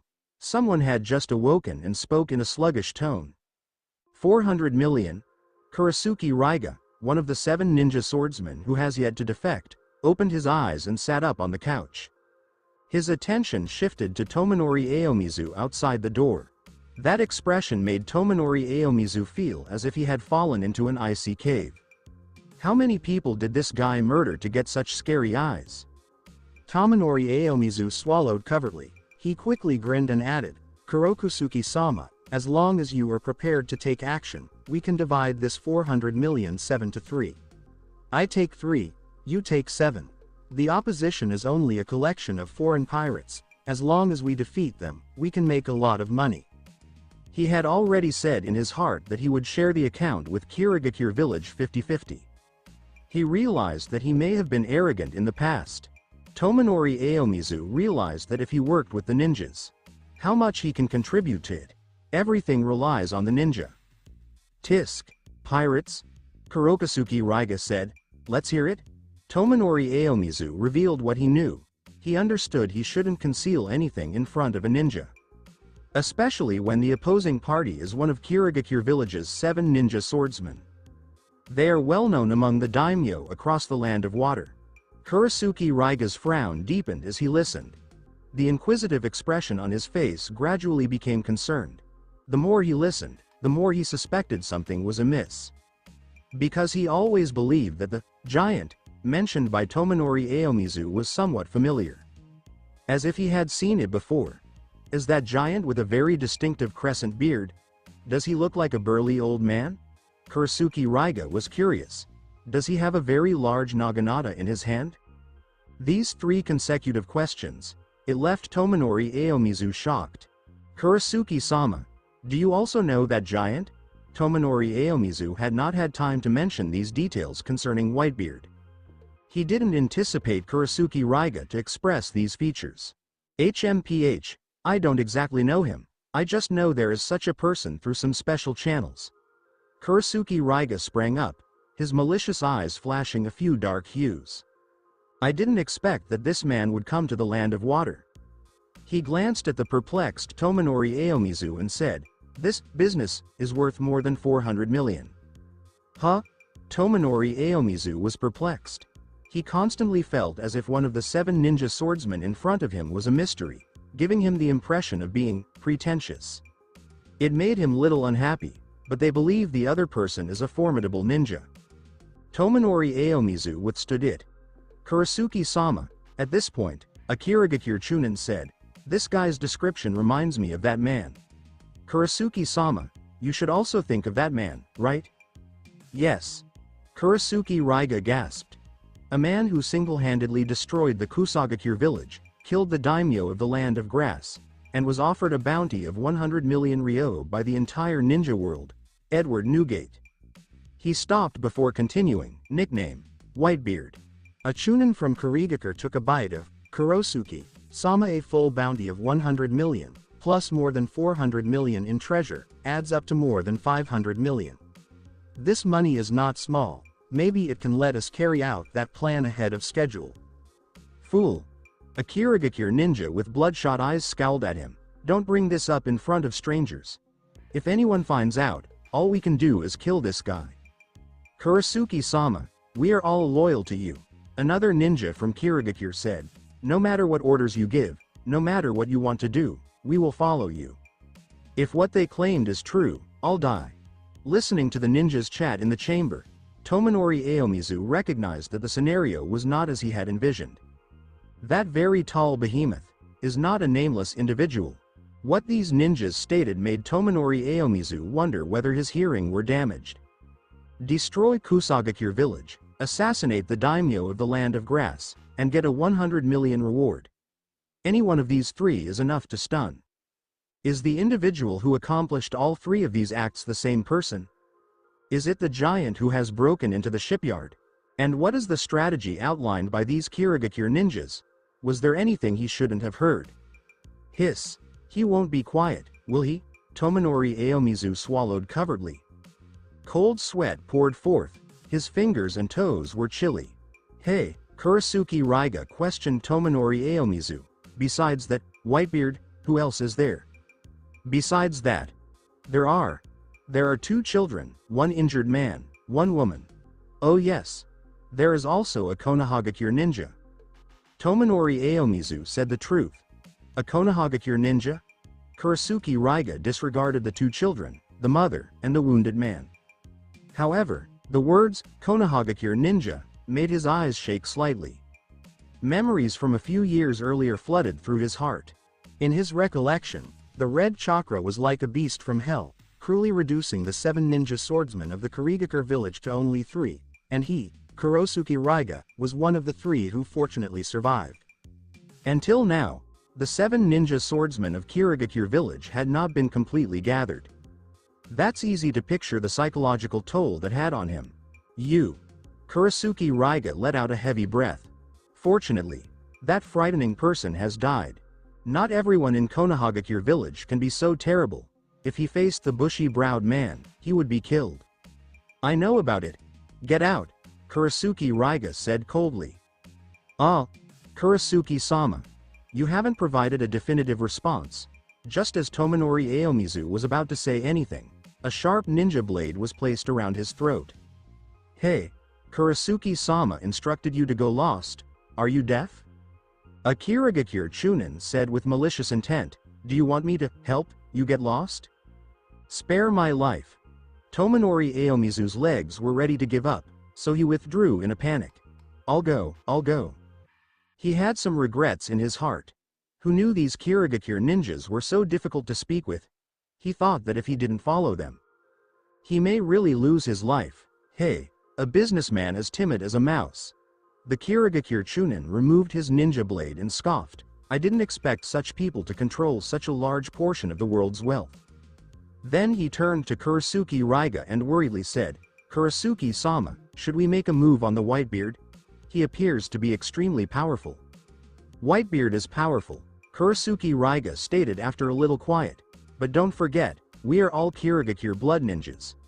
Kirigakure blood ninjas are the most skilled assassins in the ninja world. I don't want to miss this opportunity.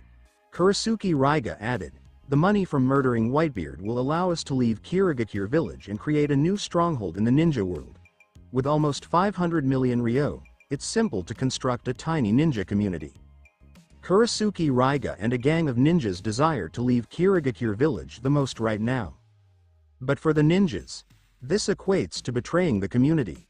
If they leave the village without any resources, these rebel ninjas will be unable to establish themselves anyplace in the ninja world, and they may be reduced to the status of ninja mercenaries living in the gutter. They are still Kirigakure ninjas, and they can still be arrogant towards businessmen like Tomonori Aomizu because of their self-proclaimed superior status. The main thing is that when they are Kirigakure ninjas, they are not short of money. Even though Kirigakure village is poor, the village still provides a lot of funding. To accomplish anything, they only need to allow the town to allot cash and then go to work hard. However, once they become traveling ninjas, they may rebel against a ninja community. They lost their honor, and lose village protection. Perhaps by that time, they want to do something, but they don't have any money. They will need the assistance of this businessman's money and will be obliged to bend their heads before him and do tasks for him. This is difficult to accept. But, If they, as rebel ninjas, have a lot of money, they don't need to lower their pride. I've decided. Kurasuke Raiga's eyes blazed a fiery red, and the 7 ninja swordsmen's distinct killing intent exploded, making the 4 Kirigakure Chunin present shiver with horror. Kurasuke Raiga took the ninja weapon, Thundersword, Kiba, that was put next to him, which is a set of extremely differently shaped twin swords. He went on, hide from the village and assassinate Whitebeard. Do not face that guy front on. Focus on our Kirigakure traits. Bees. With the body of the Thunder Sword, Kiba, in his grasp blazing with obvious electric arcs, Kurasuke Raiga said, as long as we remove his head, we shall rebel from Kirigakure village.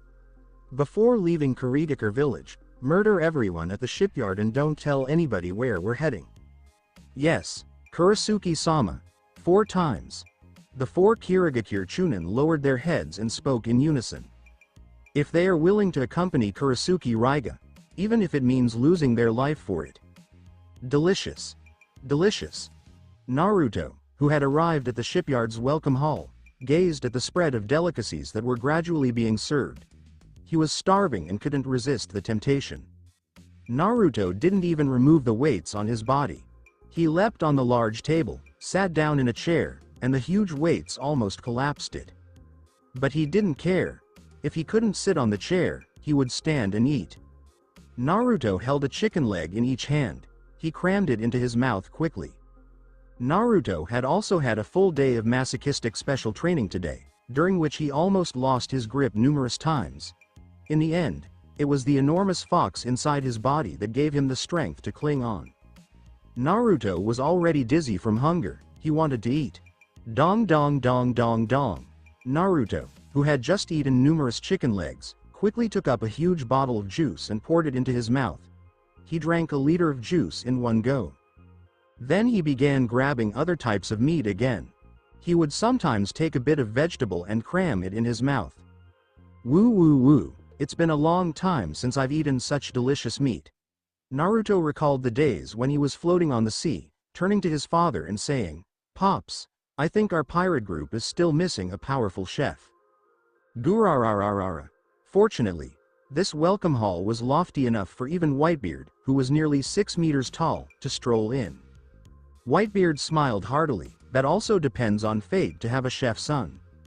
Looking at the father and son, who were discussing, Uchiha Shisui set aside his crutch and sat on a chair, but he did not touch the food on the table.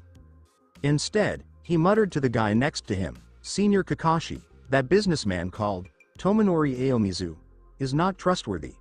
Especially since Whitebeard has revealed his money and wealth, if the other party harbors evil intentions. We have never trusted that person." Kakashi eyed Naruto. "Except for this hot-blooded fool who has no scheming, don't you see that only Naruto is eating?" Shisui was taken aback. Indeed, none of the members in their party touched any of the food on the table, including him, Uchiha Shisui, Kakashi, Whitebeard, and a couple of Uzumaki mothers and daughters. Even though it seemed to be excellent, even though everyone was starving. Kakashi pinched a piece of tempura, placed it beneath his mask, and smelled gently, saying, "It's been poisoned with sleeping powder. A very nasty manner. Normally, only shameless wolves would use this sort of medication," covertly putting it in the beverages offered to ladies. At this point, Naruto, with his mouth full of various foods, uttered a hazy sound. "Pops, Karen, big sister, why aren't you eating?" "Pops, I seem to be a little sleepy." Naruto quickly sensed something was awry. He felt as if half of his power had been sapped. His body could no longer withstand the weight on him. His legs relaxed, and he slumped immediately. "Naruto, I'm sorry," Uzumaki Fushi said to Naruto. "Pops didn't let me remind you." "Huh?" Naruto was astonished. "Foolish, son." Whitebeard didn't hesitate to give Naruto a flick, which pained him so badly that he shouted, but Naruto no longer had the strength to conceal his head. Whitebeard stared at Naruto and stated, "This is the 3rd lesson I'll teach you about being a pirate. Always be wary of despicable people. Although seafarers are always proud, there will always be rats in the gutter doing nasty things." When he stated this, it appeared to bring back horrible memories for Whitebeard, causing his eyes to flare with darkness. Don't worry, the poison won't kill you. Whitebeard smiled. This is how pirates raise youngsters. So long as they do not perish. Simply push them to the maximum. It's unbelievable. Naruto ate so much food with sleeping powder and hasn't fainted yet? Shisui was astonished. Is it the monster within his body that is assisting him in neutralizing the drug? No. Naruto's powerful physique is the result of months of rigorous training. Kakashi shook his head, saying, "You can't treat Naruto as if he were a 5-year-old kid." "Oh no."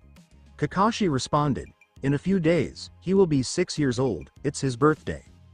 Naruto has been absent from Konohagakure village for some months. During these couple months, Kakashi emphasizes Naruto's alarming progress. He is aware that Naruto's weight has risen to almost 800 kilograms. Naruto, who is carrying so much weight, can walk properly. It is really incredible. Kakashi is much more aware that Naruto's observation haki training is progressing day by day. Now, even if Naruto covers his eyes and blocks his hearing, he can evade the majority of the stones hurled by Whitebeard. Whitebeard threw 100 stones in total. Naruto can dodge more than 70. It is really incredible. Using such a rigorous training approach may genuinely develop a person's perceptual skill to an extraordinary degree. While Whitebeard's unusual training method does have some substance, it seems that only Jinchuriki can practice like this. If it's a regular person, they would have been tortured to death by Whitebeard long before. Naruto's physical fitness is comparable to that of a Chunin, Kakashi said. He eats more than 50 kilograms of meat every day. His incredible physical health makes him immune to sleeping powder. Uchiha Shisui was astonished. Isn't he still a 5-year-old youngster, with physical fitness equivalent to that of an adult Chunin, although being almost 6? Is this a Jinchuriki? If Naruto were placed in the war period, he would undoubtedly excel and provide the Konohagakure village with another genius, right? It appears that the 100 million bounty reward for Whitebeard's head makes many people unable to resist the temptation, especially those who are desperate. Kakashi murmured as he returned the small prince to his pocket. As soon as Kakashi's voice dropped, an abnormality has happened. Dense white fog came in through the reception hall's doors and windows in less than 3 seconds, covering everything in front of them. Originally, visibility was judged normal. It is now less than 1 meter. Hold your breath. Kakashi's expression changed. This is not ordinary fog. There must be poisons mixed in this fog. Damn. Kakashi heard Shisui's voice. Looking back, he saw Shisui's face was considerably paler. Shisui smiled bitterly. The thick fog is a mass of water vapor, and the unique poisons it contains may enter the body via wounds. I appear to be unable to operate the chakras in my body. Uchiha Shisui was previously wounded. He has just recently recovered and believes he could hardly deal with an opponent. But he did not expect to be poisoned again. He is now unable to utilize chakra. This should be a particular poison that disrupts the activity of chakra. This kind of poison must be quite valuable, and it is really utilized on us. Shisui analyzed weakly. A businessman from a shipyard cannot possibly have this type of toxin. This must be the work of a ninja. We seem to have been targeted not only by that businessman, but also by the ninjas of the Kirigakure village. The Kirigakure blood ninjas of the Kirigakure village are the ninjas who are best at assassination. Meanwhile, outside the reception area, it was also covered in thick fog. The adjacent workers who were in the way had been discreetly removed. Only Whitebeard's troop and 5 Kirigakure ninjas remained inside an 800-meter radius of the reception hall. A special poisonous gas that affects the operation of chakra, coupled with the Kirigakure mist technique, plus poisoned food. Kurasuke Raiga sighed. This is the method I wanted to use to assassinate the Mizukage. Today, let's test whether this method is useful or not. Under the influence of double toxins, even a village shadow has to lie down on the table.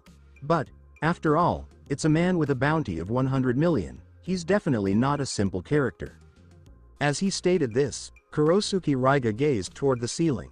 Although he couldn't see much, he knew the weather was dismal, with rolling dark clouds above the sky. Thunder was heard on occasion. This is really a good time that couldn't be better. Let's do it together. While they're still, Let's solve them all at once. Kurasuke Raiga issued a strict command. Yes, Kurasuke-sama. The 4 Kirigakure Chunin are Kurasuke Raiga's most devoted followers. They were stationed in 4 corners outside the reception area. When getting the order for the first time, they immediately created seals. If they wished to deliver the assassination target a single blow, they would not be frugal with their chakra, but would drain it immediately and take 17 seals. Water release. Great waterfall technique. The plentiful water vapor in the air of the land of water was used, and the 4 Kirigakure Chunin inhaled deeply. They breathed till their lungs were ready to explode, then spit violently, their eyes bloodshot. The incredible water flow shot out in a quick spinning motion, although it was lesser than the great waterfall technique unleashed by a Jonin. However, the water release ninjutsu performed by 4 Chunin from various angles was not much less powerful. The walls of the reception hall were immediately swept away. The gushing waves surged in. Ha ha ha. Come on. Kurasuke Raiga lifted the ninja sword over his head, and the blade gleamed like thunder, and the chakra surged. Lightning release. Lightning Fang. He swung the 2 swords forcefully to the front. A lot of lightning was fired out. The lightning and ninjutsu emitted by the 4 Kirigakure Chunin combined into one. The great waterfall technique, shrouded in stunning electric arcs, is unstoppable. I want to demolish everything like a dragon. It started. Is this the power of a ninja? It's just like a natural disaster. From a distance, Tomonori Aomizu was holding a telescope.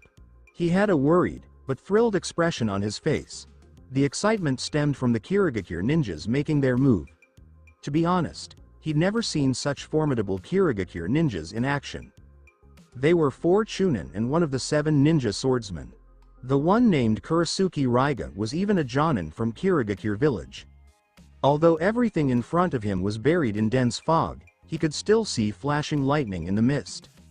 His concern, however, was that he didn't sure whether he would still get a cut of the money after they murdered Whitebeard. Look at the Kirigakure ninjas. It seems that they did not want to share the money with him. This. No way.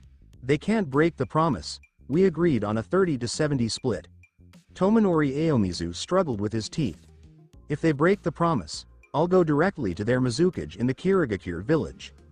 Meanwhile, within the thick fog produced by the Kirigakure no jutsu, 4 streams of lightning-charged water had already smashed into the reception hall from the front, rear, left, and right, causing the whole structure to collapse in an instant. All 4 walls were completely destroyed. Is it over? One of the Kirigakure Chunin strained his eyes, attempting to see through the thick fog to the ruins ahead. But the indistinct figure he saw caused him to gasp. What is that? He saw a hemispherical object among the wreckage. The item was constructed of solid soil, with carved dog heads on one side and nothing on the other. Cracks appeared on the earth-made globe after being bombarded by 4 great waterfall techniques and 1 lightning release jutsu. However, it wasn't fully broken. It had obstructed it. Earth release jutsu. The Kirigakure Chunin, whose chakra was overworked and causing his meridians to hurt, responded instantly. Weren't they poisoned? How could they have the strength to release a jutsu? They weren't poisoned. Another Kirigakure Chunin expressed concern. Did that bounty target, Whitebeard, see through our plan? Damn it. It must be that merchant who gave us away. He very skillfully transferred responsibility onto Tomonori Aomizu. Because for the Kirigakure ninjas, a failed assassination is unacceptable. As expected, it's not simple. Kurasuke's response was considerably calmer than his 4 subordinates. He grimaced profoundly, his fists tightening around his ninja blade. Once the bow is drawn, there's no turning back. Even if there are unexpected events in the middle of the assassination, we must carry it out. He spoke sharply. The ruins are located inside the hemisphere. Kakashi pushed one hand on one side of the hemisphere's inner wall, while Uzumaki Fushi pressed the other. This was an earth release jutsu they had performed together. There were very few cracks on Kakashi's side. Cracks were all over the Uzumaki Fushi's side, and some water even leaked in. Her skin also became a little pale. Despite her Uzumaki clan ancestry, her body is frail and has yet to recover to its full potential. The distinction between the two sides was obvious at a look. Indeed, you are the Kirigakure blood ninja of the Kirigakure village. Kakashi sighed. His tone was somber. If our reaction was just 2 seconds slower, we might have died here. Moreover, I accidentally inhaled some poisons in the fog. Kakashi's lifeless fish eyes were filled with hopelessness. The speed of releasing ninjutsu has slowed down a lot. He gazed at Uchiha Shisui, then he stared at Naruto. There were 2 injured persons in their group. Under normal conditions, this would undoubtedly be a life-threatening emergency. However, Kakashi couldn't help but gaze at Whitebeard. He discovered that Whitebeard's respiratory rate had always been quite constant. He did not consciously hold his breath, he ingested several toxins. Of course, Kakashi was well aware that Whitebeard did not need chakra, therefore even if he breathed these chemicals that may impair chakra function, they would have no impact on Whitebeard. Sure enough, Kakashi saw that Whitebeard's complexion was pretty normal. Not weak at all. There are really a lot of little devils in the ninja world who want my head, to exchange for that 100 million Ryo bounty. Whitebeard had long known that his bounty had been upped to 100 million. In his opinion, 100 million reward is a little amount of money. After all, he was once awarded a prize of almost $5 billion at sea. In comparison, ninjas are very stingy. Stupid daughter, stand back. Whitebeard told Uzumaki Fushi. Okay, Pops. Uzumaki Fushi fled instantly. Whitebeard gazed at the cracked mud wall. He was still smiling. Gurararararara.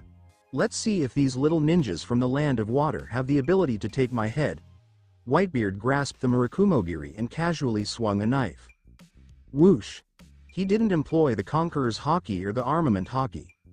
With a single slash, Kakashi and Uzumaki Seal's protective ninjutsu were split in 2. The wind created by the knife roared in all directions. It created a lot of flying sand and pebbles. The powerful wind dispersed the thick fog. The 4 Kirigakure Chunin closest to the ruins were startled to see that a large number of building ruins were flying at them, and they hastily avoided. When the tremendous wind eventually subsided, they saw that there were no building remains near Whitebeard. All of the ruins had been rolled and flown to an unknown destination. Only a few individuals were still standing here. Uchiha Shisui's pupils shrank. Is this the power that defeated the 3rd Hokage and Danzo? Extremely powerful. This was Whitebeard's first impression of Shisui. Shisui started to question if his single-eyed Susanoo, with a casual knife, could produce the same movement as Whitebeard. He thought about it. It doesn't feel like it can. Why is the wind so strong? Is it a wind escape ninjutsu used by Whitebeard? Is he a ninja who is good at using wind escape? A group of Kirigakure Chunin looked worried. Their Kirigakure no Jutsu was initially intended to block the enemy's line of sight. As a consequence, all of the thick fog was blown away, and their forms became more visible.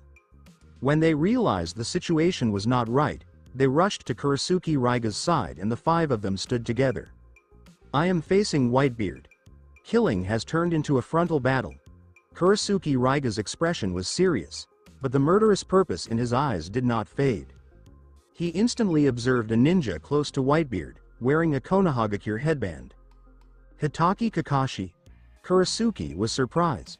Hitaki Kakashi's qualities were well known across the broad world of ninjas, and anybody could identify him at first glimpse. Damn it. Kurisuke Raiga's solemn expression abruptly froze. Who could have predicted that the Konohagakure ninja accompanying Whitebeard would be this individual?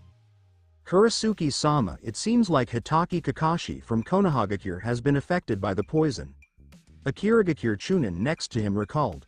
I can feel that the flow of chakra in his body has become extremely unstable. Oh. Kurisuke Raiga's lips curved up.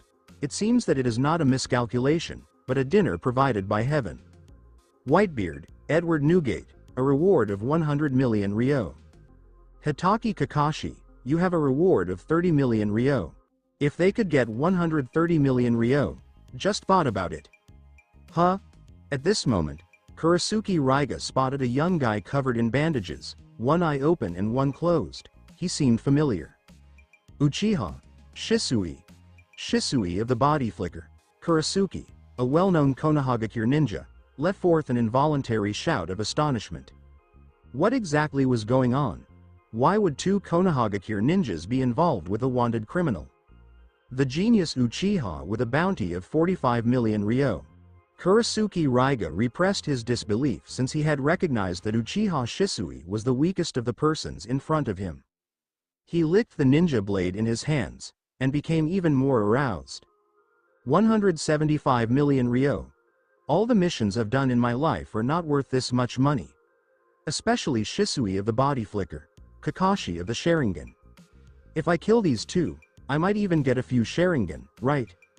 If these two were at their height, two famed Konohagakure ninjas plus a Whitebeard, Kurisuke Raiga would flee away rather than fight. But now Hatake Kakashi was in a semi-paralyzed condition. Uchiha Shisui was entirely handicapped. The only issue was the Whitebeard, whose strength was unknown. Quick fight. Kurisuke Raiga did not wish to delay the fight. The more the time passed, the quicker Kakashi recovered, and the opponent he faced would be more than simply Whitebeard. But if he only had to confront Whitebeard, he believed that there was yet a possibility. Yes, Kurisuke-sama. The four Kirigakure Chunin yelled in unison while creating seals. Water release. Quadruple Kirigakure no Jutsu. The four Kirigakure Chunin pushed out their last chakra, and the Kirigakure no Jutsu was discharged once again. The dense fog in the air was heavier than usual. The visibility was limited around 5 centimeters. Everyone in the fog looked like a blind guy. They could not see anything at all. But as Kirigakure ninjas, they had received rigorous assassination training. Even though they had lost their sight, they had become used to practicing in the fog. Even if they couldn't see anything, they could fight. What a troublesome ninja. Whitebeard exhaled, scattering a vast swath of fog in front of him, but the remaining fog swiftly filled in. It's useless. The Kirigakure ninjas' voices appeared to emanate from all directions. This is a special type of Kirigakure no Jutsu. If this kind of Kirigakure no Jutsu could be easily broken, we wouldn't be known as the famous Kirigakure blood ninjas in the ninja world. Whoosh! Sharp shattering noises sounded from all directions, and a number of shuriken ripped through the dark fog, right for Whitebeard. Whitebeard carefully raised Murakumogiri, and slapped it down hard. Bang!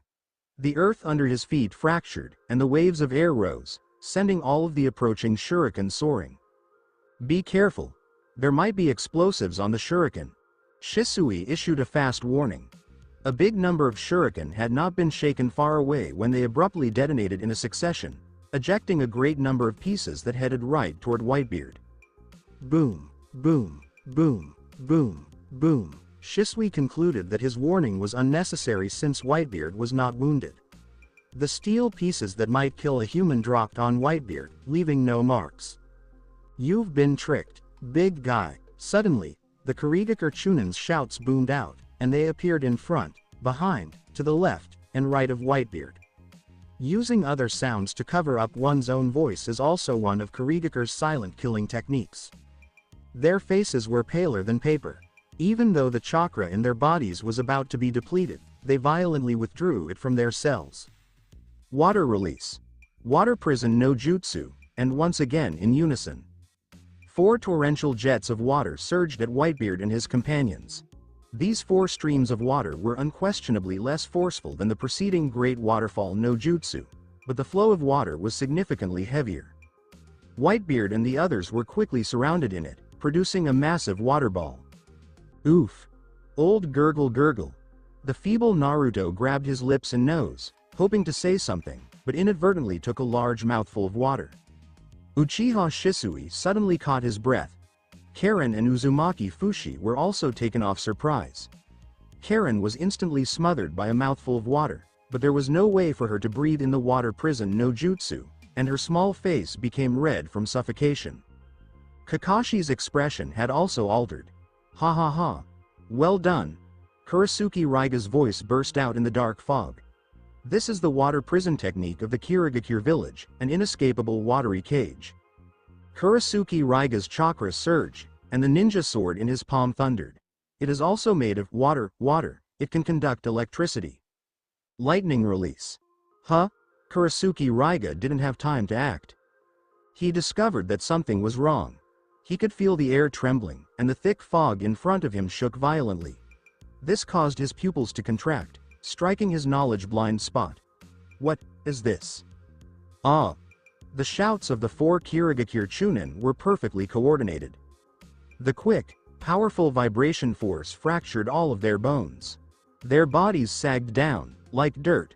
4 individuals perished instantaneously. The water prison no jutsu that encased Whitebeard and others broke. A big volume of water splattered in every direction. A lot of water also landed on Kurisuke Raiga. He was soaked like a drowned rat. The thick fog surrounding was shook away, revealing all of the images. The scene was extraordinarily clear. What is this? Kurisuke Raiga glanced at the 4 subordinates who had perished. He had no idea how the 4 of them were slain. What kind of bizarre jutsu is this? Ninja brat, do you want to kill my family too? The calm query was like a death god claiming a life. Kurisuke Raiga stared up at Whitebeard's face, but he realized he couldn't see well. Whitebeard's face seemed to be veiled in a darkness, giving him an air of despotism. Actually, it can make me feel pressure. Kurisuke Raiga's brow was sweating coldly. He's a terrifying man. He quickly cracked a smile. But that's what makes it even more exciting. Whitebeard, after I kill you, I will hold a funeral for a man like you every month. Kurisuke Raiga stretched his arm high, and the black clouds in the sky seemed to flare with thunder. Boom! An incredible thunderbolt descended from the heavens, landing with the ninja sword. I am one of the 7 ninja swordsmen of Kirigakure.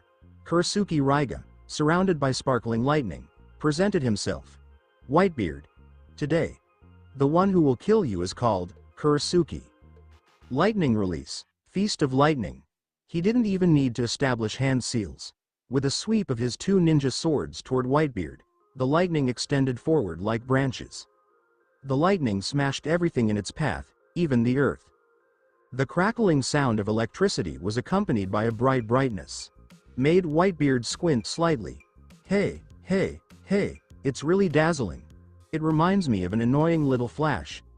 Whitebeard stabbed forward with one hand while holding Murakumogiri.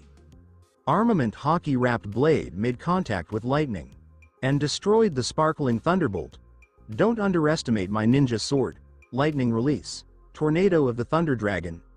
Kurisuke Raiga yelled, and the lightning that had been fractured into arcs merged into a massive thunder dragon. The Thunder Dragon, like a tornado, dashed for Whitebeard.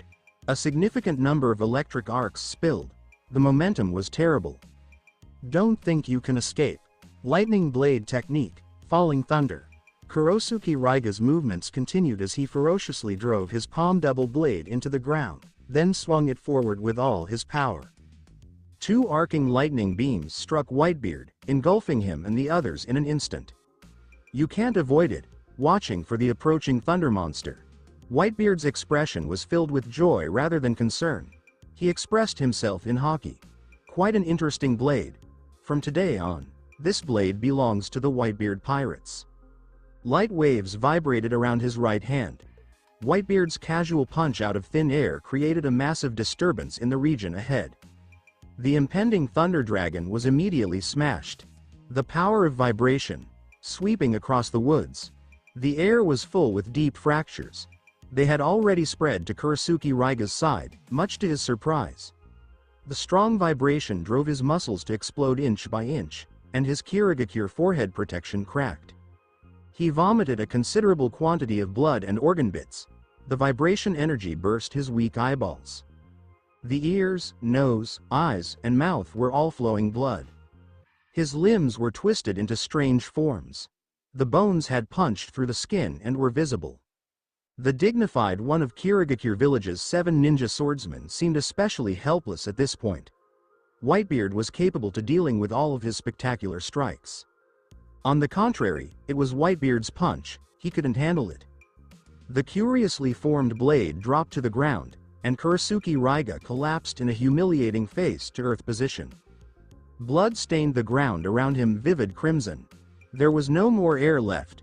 He is Kurisuke Raiga, one of the 7 ninja swordsmen of Kirigakure village, right? Shisui gazed blankly at the body. He just died like that? It has begun. It has began. Is this the strength of the ninja? It's like a natural disaster. From a distance, Tominori Aomizu was holding a telescope.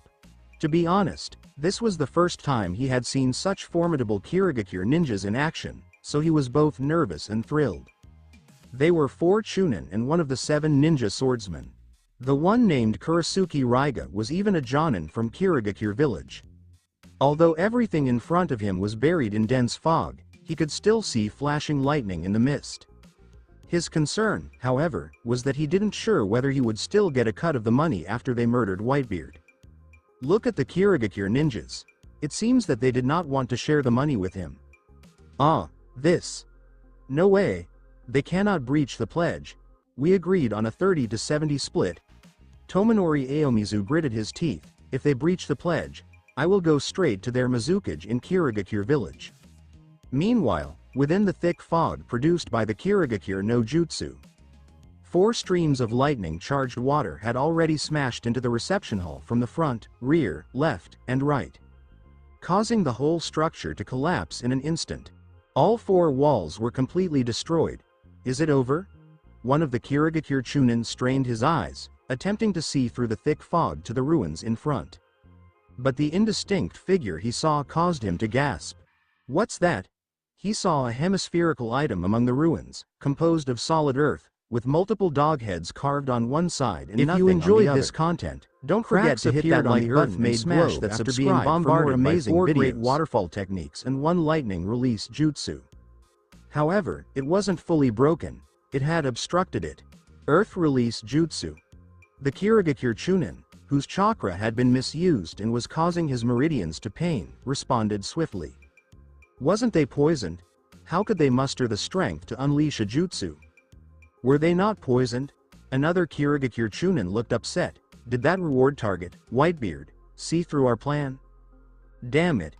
It must have been the shopkeeper who gave us away. He very skillfully transferred responsibility onto Tominori Aomizu. Because for the Kirigakure ninjas, a failed assassination is unacceptable. As expected, it's not simple. Kurisuke's expression was considerably calmer than his 4 colleagues. He scowled deeply and gripped his ninja blade hard. Once the bow is drawn, there is no going back. Even if unforeseen situations arise during the assassination, we must carry it out. He spoke sharply. The ruins are located inside the hemisphere. Kakashi pushed one hand on one side of the hemisphere's inner wall, while Uzumaki Fushi pressed the other. This was an earth-release jutsu they had performed together. There were very few cracks on Kakashi's side. Cracks were all over the Uzumaki Fushi's side, and some water had crept in, making her skin pallid. Despite her Uzumaki clan ancestry, her body is frail and has yet to recover to its full potential. The distinction between the 2 sides was obvious at a look. Indeed, you are the Kirigakure blood ninja of the Kirigakure village. Kakashi sighed. His tone was somber. If our reaction was just 2 seconds slower, we might have died here. Moreover, I accidentally inhaled some poisons in the fog. Kakashi's lifeless fish eyes were filled with hopelessness. The speed of releasing ninjutsu has slowed down a lot. He gazed at Uchiha Shisui, then he stared at Naruto. There were now 2 injured persons within their group, which would normally result in a life-threatening situation. However, Kakashi couldn't help but gaze at Whitebeard. He discovered that Whitebeard's respiratory rate had always been quite constant. He did not consciously hold his breath, he ingested several toxins. Of course, Kakashi was well aware that Whitebeard did not need chakra, therefore even if he breathed these chemicals that may impair chakra function, they would have no impact on Whitebeard. Sure enough, Kakashi saw that Whitebeard's complexion was pretty normal. Not weak at all. There are so many tiny demons in the ninja world that want my head in return for that 100 million Ryo reward. Whitebeard had long been aware that his reward had been increased to 100 million. In his opinion, 100 million reward is a little amount of money. After all, he was once awarded a prize of almost $5 billion at sea. In comparison, ninjas are very stingy. Stupid daughter, stand back. Whitebeard told Uzumaki Fushi. Okay, Pops. Uzumaki Fushi fled instantly. Whitebeard gazed at the cracked mud wall. He was still smiling. Gurararararara. Let's see whether these tiny ninjas from the land of water can steal my skull. Whitebeard grasped the Murakumogiri and casually swung his knife. Whoosh! He didn't employ the Conqueror's Haki or the Armament Haki. With a single slash, Kakashi and Uzumaki Seal's protective ninjutsu were split in two. The wind created by the knife roared in all directions. It created a lot of flying sand and pebbles. The powerful wind dispersed the thick fog. The four Kirigakure Chunin closest to the ruins were startled to see that a large number of building ruins were flying at them, and they hastily avoided. When the tremendous wind eventually subsided, they saw that there were no building remains near Whitebeard. All of the ruins had been rolled and flown to an unknown destination. Only a few individuals were still standing here. Uchiha Shisui's pupils shrank. Is this the force that vanquished the third Hokage and Danzo? Whitebeard's first impression of Shisui is intense. Shisui started to question if his single-eyed Susanoo, with a casual knife, could produce the same movement as Whitebeard. He thought about it. It doesn't feel like it can. Why is the wind so strong? Is Whitebeard using a wind escape ninjutsu? Is he a ninja skilled at employing wind escape? A group of Kirigakure Chunin looked worried. Their Kirigakure no jutsu was initially designed to block the enemy's line of sight. As a consequence, all of the thick fog was blown away, and their forms became more visible. When they realized the situation was not right, they rushed to Kurisuke Raiga's side and the five of them stood together. I am facing Whitebeard. Killing has become a frontal struggle. Kurisuke Raiga's expression was solemn, yet the deadly purpose in his eyes did not fade. He instantly observed a ninja close to Whitebeard, wearing a Konohagakure headband. Hitaki, Kakashi? Kurisuke was taken aback. Hitaki Kakashi's qualities were well known across the broad world of ninjas, and anybody could identify him at first glimpse. Damn it. Kurisuke Raiga's stern expression immediately froze. Who could have predicted that the Konohagakure ninja accompanying Whitebeard would be this person? Kurisuke-sama, it appears that Hitaki Kakashi from Konohagakure has been affected by the poison. A Kirigakure Chunin next to him said, I can feel that the flow of chakra in his body has become extremely unstable. Oh! Kurisuke Raiga's mouth curled up. It seems that it is not a miscalculation, but a banquet sent by heaven. Whitebeard, Edward Newgate, bounty of 100 million ryo. Hitaki Kakashi, bounty of 30 million ryo. If they could get 130 million ryo. Just thought about it. Huh? Kurisuke Raiga said, as he spotted a young guy covered in bandages, one eye open and one closed. He seems familiar. Uchiha Shisui. Shisui of the body flicker. Kurisuke let out an unprompted astonished remark. This was a figure of equal repute to Kakashi. He was also a renowned Konohagakure ninja. What exactly was going on? Why would two Konohagakure ninjas be involved with a wanted criminal? The genius Uchiha with a bounty of 45 million ryo. Kurisuke Raiga repressed his disbelief since he had recognized that Uchiha Shisui was the weakest of the persons in front of him. He licked the ninja blade in his hands, and became even more aroused. 175 million ryo. All the missions I've done in my life are not worth this much money. Especially Shisui of the body flicker, Kakashi of the Sharingan. If I kill these two, I might even get a few Sharingan, right? If these two were at their height, two famed Konohagakure ninjas plus a Whitebeard, Kurisuke Raiga would flee away rather than fight. But now Hitaki Kakashi was in a semi-paralyzed condition. Uchiha Shisui was entirely handicapped. The only issue was the Whitebeard, whose strength was unknown. Quick fight. Kurisuke Raiga did not wish to delay the fight. The more the time passed, the quicker Kakashi recovered, and the opponent he faced would be more than simply Whitebeard.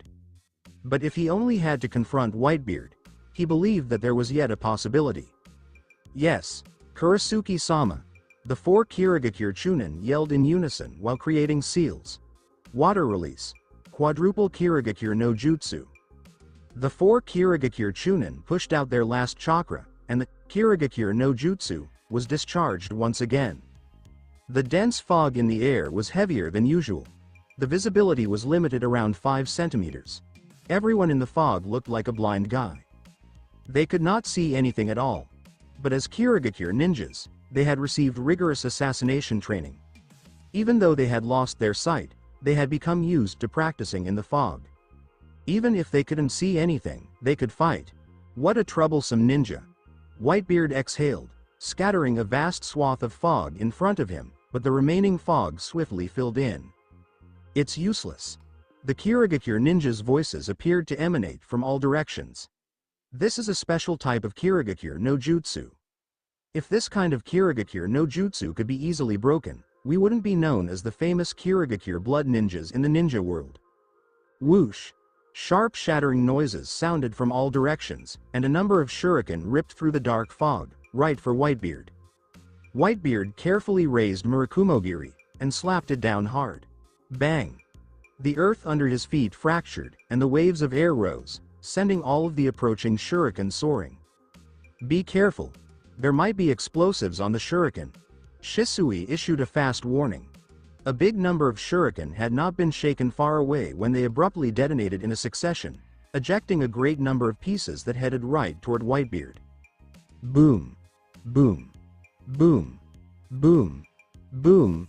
Shisui concluded that his warning was unnecessary since Whitebeard was not wounded. The steel pieces that might kill a human dropped on Whitebeard, leaving no marks. You've been tricked, big guy. Suddenly, the Kirigakure Chunin's shouts boomed out, and they appeared in front, behind, to the left, and right of Whitebeard. Using other sounds to cover up one's own voice is also one of Kirigakure's silent killing techniques. Their faces were paler than paper. Even though the chakra in their bodies was about to be depleted, they violently withdrew it from their cells. Water release. Water prison no jutsu, and once again in unison. 4 torrential jets of water surged at Whitebeard and his companions. These 4 streams of water were unquestionably less forceful than the preceding great waterfall no jutsu, but the flow of water was significantly heavier. Whitebeard and the others were quickly surrounded in it, producing a massive water ball. Oof! Old gurgle gurgle. The feeble Naruto grabbed his lips and nose, hoping to say something, but inadvertently took a large mouthful of water. Uchiha Shisui suddenly caught his breath. Karen and Uzumaki Fushi were also taken off surprise. Karen was instantly smothered by a mouthful of water, but there was no way for her to breathe in the water prison no jutsu, and her small face became red from suffocation. Kakashi's expression had also altered. Ha ha ha. Well done. Kurisuke Raiga's voice burst out in the dark fog. This is the water prison technique of the Kirigakure village, an inescapable watery cage. Kurisuke Raiga's chakra surged, and the ninja sword in his palm thundered. It is also made of water. It can conduct electricity. Lightning release. Huh?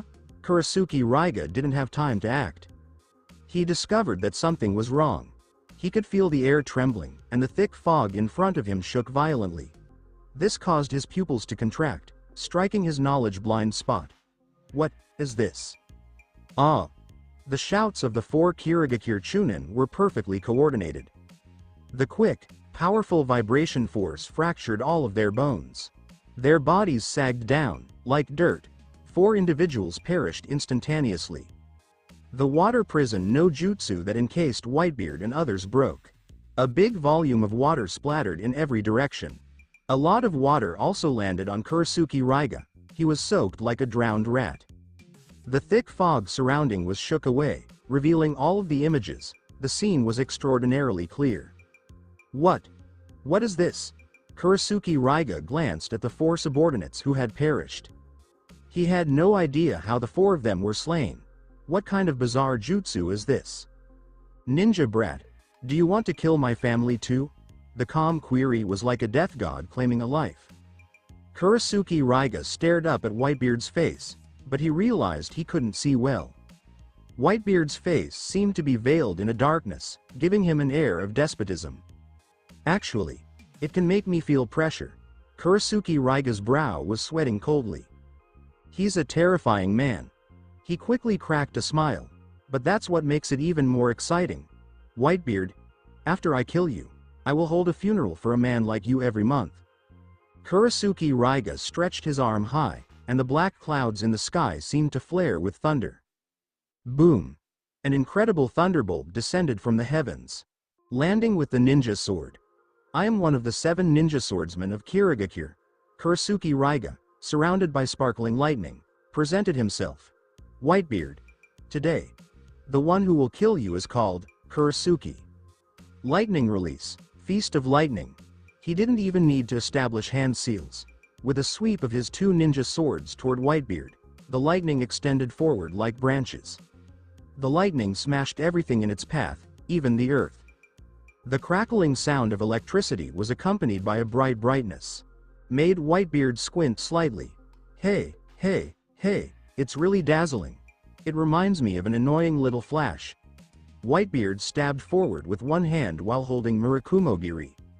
Armament hockey-wrapped blade made contact with lightning and destroyed the sparkling thunderbolt. Don't underestimate my ninja sword. Lightning release. Tornado of the Thunder Dragon. Kurasuke Raiga yelled, and the lightning that had been fractured into arcs merged into a massive thunder dragon. The thunder dragon, like a tornado, dashed for Whitebeard. A significant number of electric arcs spilled. The momentum was terrible. Don't think you can escape.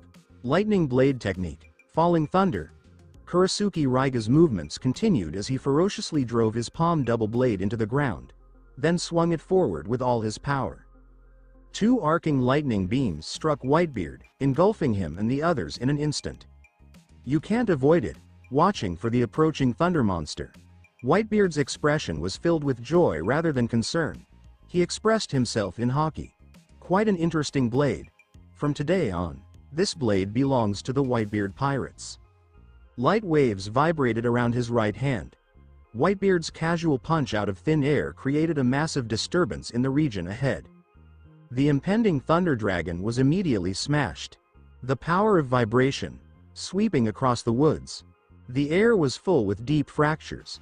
They had already spread to Kurasuke Raiga's side, much to his surprise. The strong vibration drove his muscles to explode inch by inch, and his Kirigakure forehead protection cracked. He vomited a considerable quantity of blood and organ bits. The vibration energy burst his weak eyeballs. The ears, nose, eyes, and mouth were all flowing blood. His limbs were twisted into strange forms.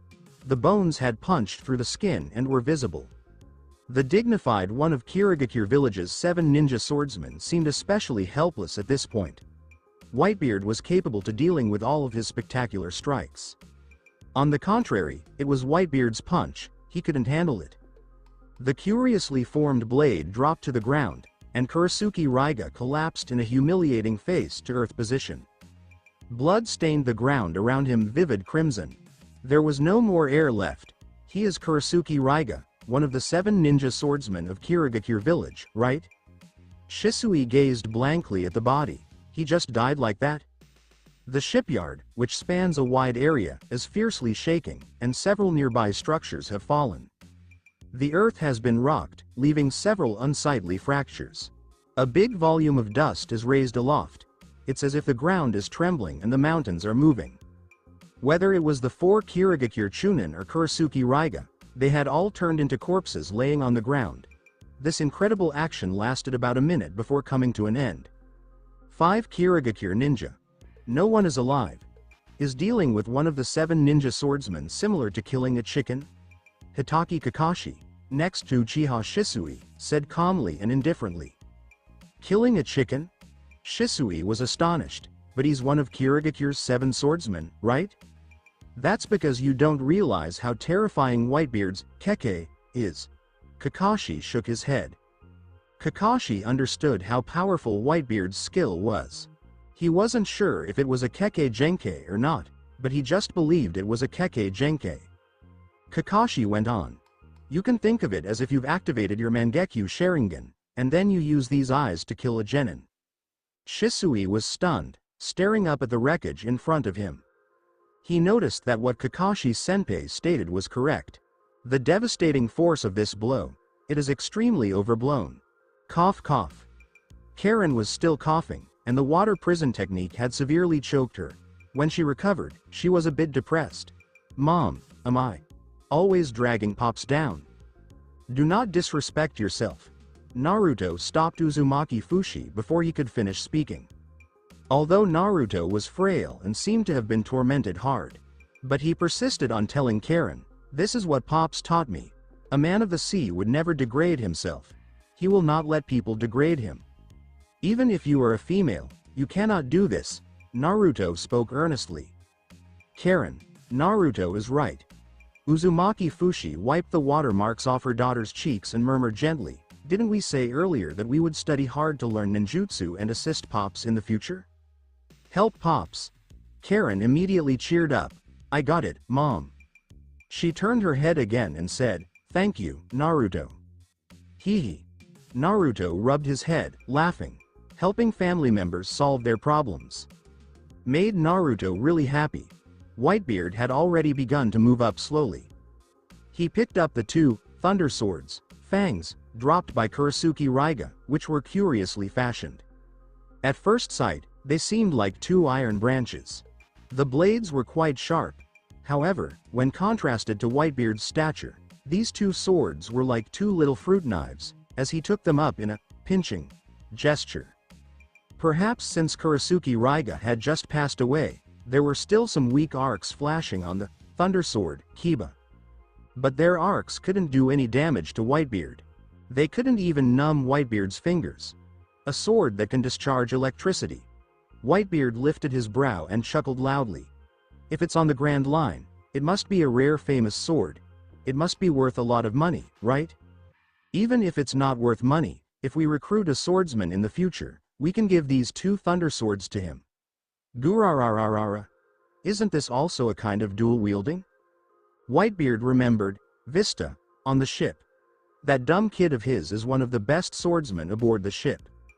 He had no idea whether that foolish son was dead or alive. After all, it was a summit fight. This is one of the thunder swords, Kiba, one of the 7 legendary ninja swords in Kirigakure village. Kakashi's clarification came from behind Whitebeard. If Whitebeard-sama wants to take these 2 ninja swords into his possession, I'm afraid the group of Kirigakure blood ninjas in Kirigakure village won't agree. Whitebeard flung the 2 ninja swords toward Kakashi. Kakashi instantly stretched out to grab them. He grasped the handles of the 2 ninja swords in one palm, precisely overlapping. Kakashi heaved a sigh of relief as he held the thunder sword, Kiba. Fortunately, he reacted quickly enough to avoid being stabbed. Whitebeard, are you planning to give up these 2 blades? Kakashi felt as if the sun was rising from the west. Because of some of his earlier recommendations, Whitebeard never listened to his ideas. Is he listening today? Gurararararara. What nonsense are you talking about? Whitebeard cracked up. I am a pirate. I don't care about what Kirigakure village thinks. I want you to help me store this in your scroll. Kakashi says, surprisingly, he continued to think too much. Whitebeard did not even consider Kirigakure village. That's correct. This is Whitebeard. White-haired brat, if you want to be my son, I can give you these 2 broken blades. Whitebeard's grin did not fade, and he uttered something that left Kakashi defenseless. Then I'll help you store these 2 ninja swords first. Kakashi pulled out a blank scroll. This is the last blank scroll on him. He was thinking whether he should locate somewhere to refill it. Otherwise, use Whitebeard's looting pace. There are not enough scrolls. At this point, Whitebeard also scooped up the limp Naruto and placed him over his shoulder, saying, "Stupid son, everyone can see that the food is poisonous, except you. This lesson is for you." Naruto's little face was round. The sleeping powder had left him listless. Not fainting already demonstrates Naruto's powerful body. Meanwhile, on the opposite side, plop. Tomonori Aomizu's hand had fallen to the ground. The lenses on both sides of the telescope were smashed. Gulp. He gulped a mouthful of saliva. Both hands trembled.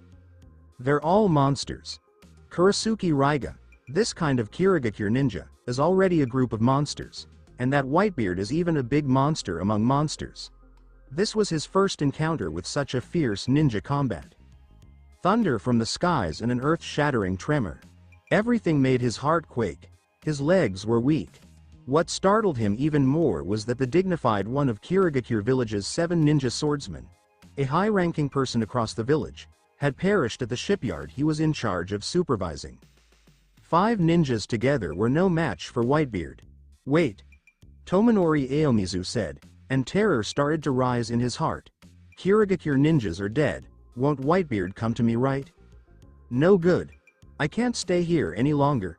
Tomonori Aomizu's cold perspiration poured like rain as he said, he dared to kill the 7 ninja of Kirigakure village. What if that Whitebeard decides to target me? This guy is an incredibly ruthless pirate. He quickly called his henchmen. He requested that they bring the money he had accumulated and join him to stay low for a time. Preferably, leave the land of water, far from Whitebeard. However, at this point, he saw that his henchmen had halted. Tomonori Aomizu swiftly spun around, and his eyes contracted like needles. You work with the ninjas of Kirigakure village to assassinate Pops. Do you think you'll be able to leave so easily? Uzumaki Fushi said, blocking the route of a group of thugs. Uzumaki Fushi had a kunai in one hand, and making a seal with the other hand. Actually, this is not my subjective behavior, Kakashi said from the left side of the group. Whitebeard asked me to stop you. It has nothing to do with me or Konohagakure village. With one hand in his pocket, Kakashi supported Uchiha Shisui with the other. Although he is transferring the blame, he also blocked another way for this gathering of individuals. And stood still. Thump, thump, thump. The earth rocked with each sound of sluggish footfall. Tomonori Aomizu and the dozen or so goons he had summoned raised their heads to stare at. Whitebeard has a strong feeling of tyranny. I almost terrified them to pee. Naruto lay listless on Whitebeard's left shoulder, while Karen sat on his right. The corners of his lips were elevated on both sides. With a little teasing. There's also some levity. Businessman brat. Hello again. Whitebeard's somewhat sarcastic comments terrified Tomonori Aomizu. His crotch was already moist. Urine was trickling out. Misunderstanding. Tomonori Aomizu's grin was worse than sobbing. His grin had been utterly crushed out under the weight of worry. This is all a misunderstanding. Actually, I can explain. Tomonori Aomizu attempted to justify himself. I didn't mean to. Unfortunately, he did not get to continue his speech. TSSS's. A kunai, like a ghost, penetrated his back and appeared from the front of Tomonori Aomizu's chest. Blood immediately flowed out. He colored his clothing crimson. I will not allow anyone to assassinate Pops. Uzumaki Fushi stabbed Tomonori Aomizu with the kunai. In a circumstance when a gang of thugs dared not stop her, she bravely followed behind Tomonori Aomizu. She had a sharp kunai in her hand. She stabbed it directly.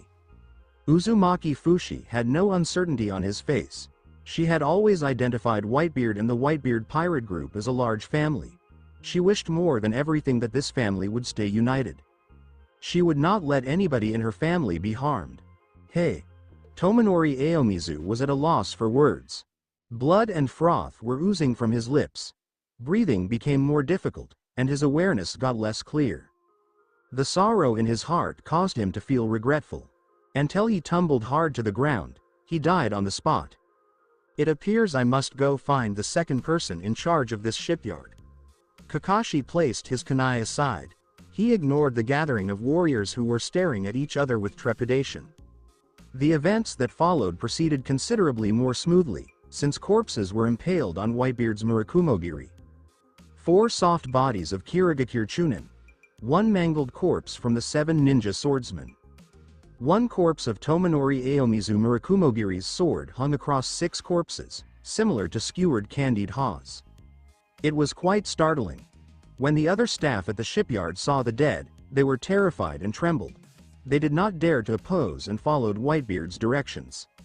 So, a huge group of ship designers assembled at the shipyard. They were terrified and proceeded to polish the design specifics of the Moby Dick, intending to construct this massive ship as quickly as possible. After all, they did not want to wind up like Tomonori Aomizu. What the fate of a rebel pirate looks like, they'd seen it. Other shipyard projects were also halted since building such a gigantic Moby Dick would demand the whole power of the entire shipyard, forcing other projects to be placed on hold. The greatest shipbuilding materials were also sealed for the Moby Dick's construction. The whole shipyard commenced operations, of course. Whitebeard paid for it. According to early estimates from a group of designers, the Moby Dick will cost at least $600 million to complete. Currently, Whitebeard has more than 400 million. There is a scarcity of over 100 million, even if all the secret money in the shipyard is discovered. There is still a shortfall of 100 million. Whitebeard, why are you looking at us with that look? Kakashi inquired, feeling uneasy. White-haired brat, how much is the total bounty for you and this Uchiha kid? Whitebeard inquired. Whitebeard inquired. Kakashi. Wait. Kakashi burst out in a cold sweat. Even if you take off all of me and Uchiha Shisui's heads, it won't be enough to fill this 100 million gap. He was quite concerned that Whitebeard intended to use his and Shisui's heads in return for reward money, and then construct that massive ship. Durarararara. Look at how scared this kid is. Whitebeard chuckled heartily. I'm not going to smash the mobile piggy bank of the Whitebeard pirates. Kakashi's lips twitched. So you think I'm simply a mobile piggy bank? However, that is the case, but speaking it out is a little cruel. The sun rises and falls numerous times. It is already 5 days later. 5 days ago, a great uproar happened in the shipyard, and Whitebeard threw the bodies into the bushes, informing many people that 5 ninjas from Kirigakure village had died. One of them is one of Kirigakure village's 7 ninja swordsmen. Such information cannot be disguised. Furthermore, Whitebeard did not aim to disguise it. So, the news had reached Kirigakure village. Mizukage-sama, something has happened. A Kirigakure ninja knocked on the door and entered Mizukage's office. As soon as he arrived, he delivered bad news. Kurasuke Raiga has been killed. The 4th Mizukage of Kirigakure village, Karatachi Yagura, lifted his eyelids. That incredibly little infant face was quite dissonant. Karatachi Yagura seems to be a 13 or 14-year-old kid, and he is also in excellent physical condition. This face will undoubtedly capture the hearts of many women. But his true age is no longer youthful. In addition, he is one of the few flawless Jinchuriki in the ninja world. He is now the greatest combatant in Kirigakure village.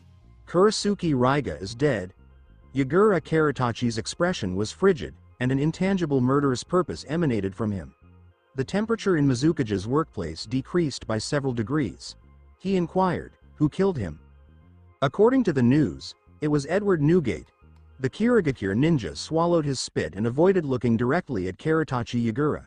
He instantly replied, head down, it's the Whitebeard, who was jointly offered a reward by many daimyo in the ninja world.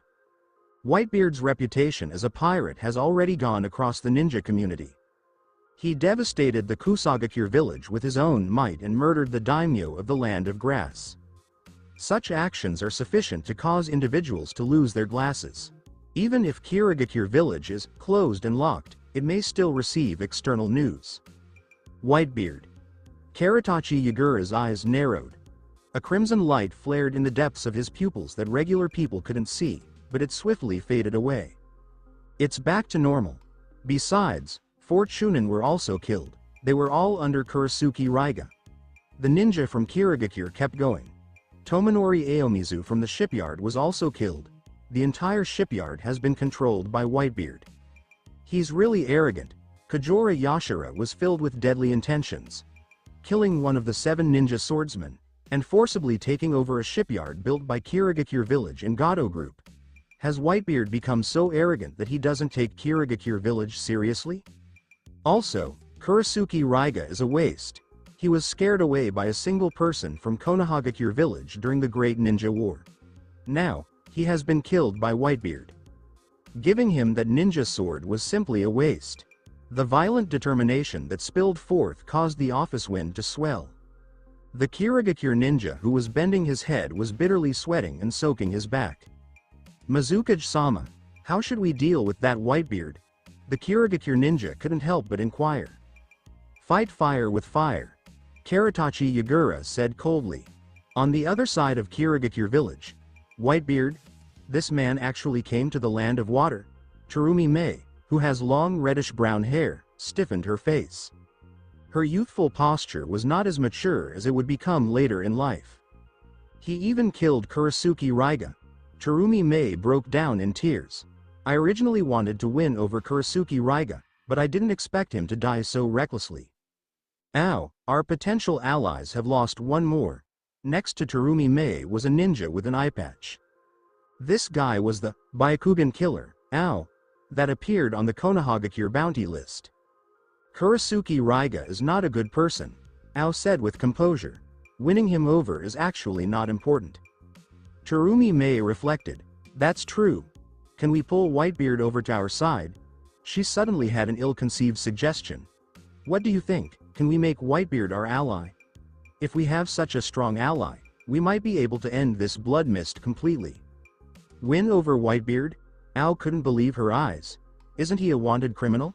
Can such a person be trusted? As far as I know, this guy is. Terumi Mei had high hopes. We should at least try.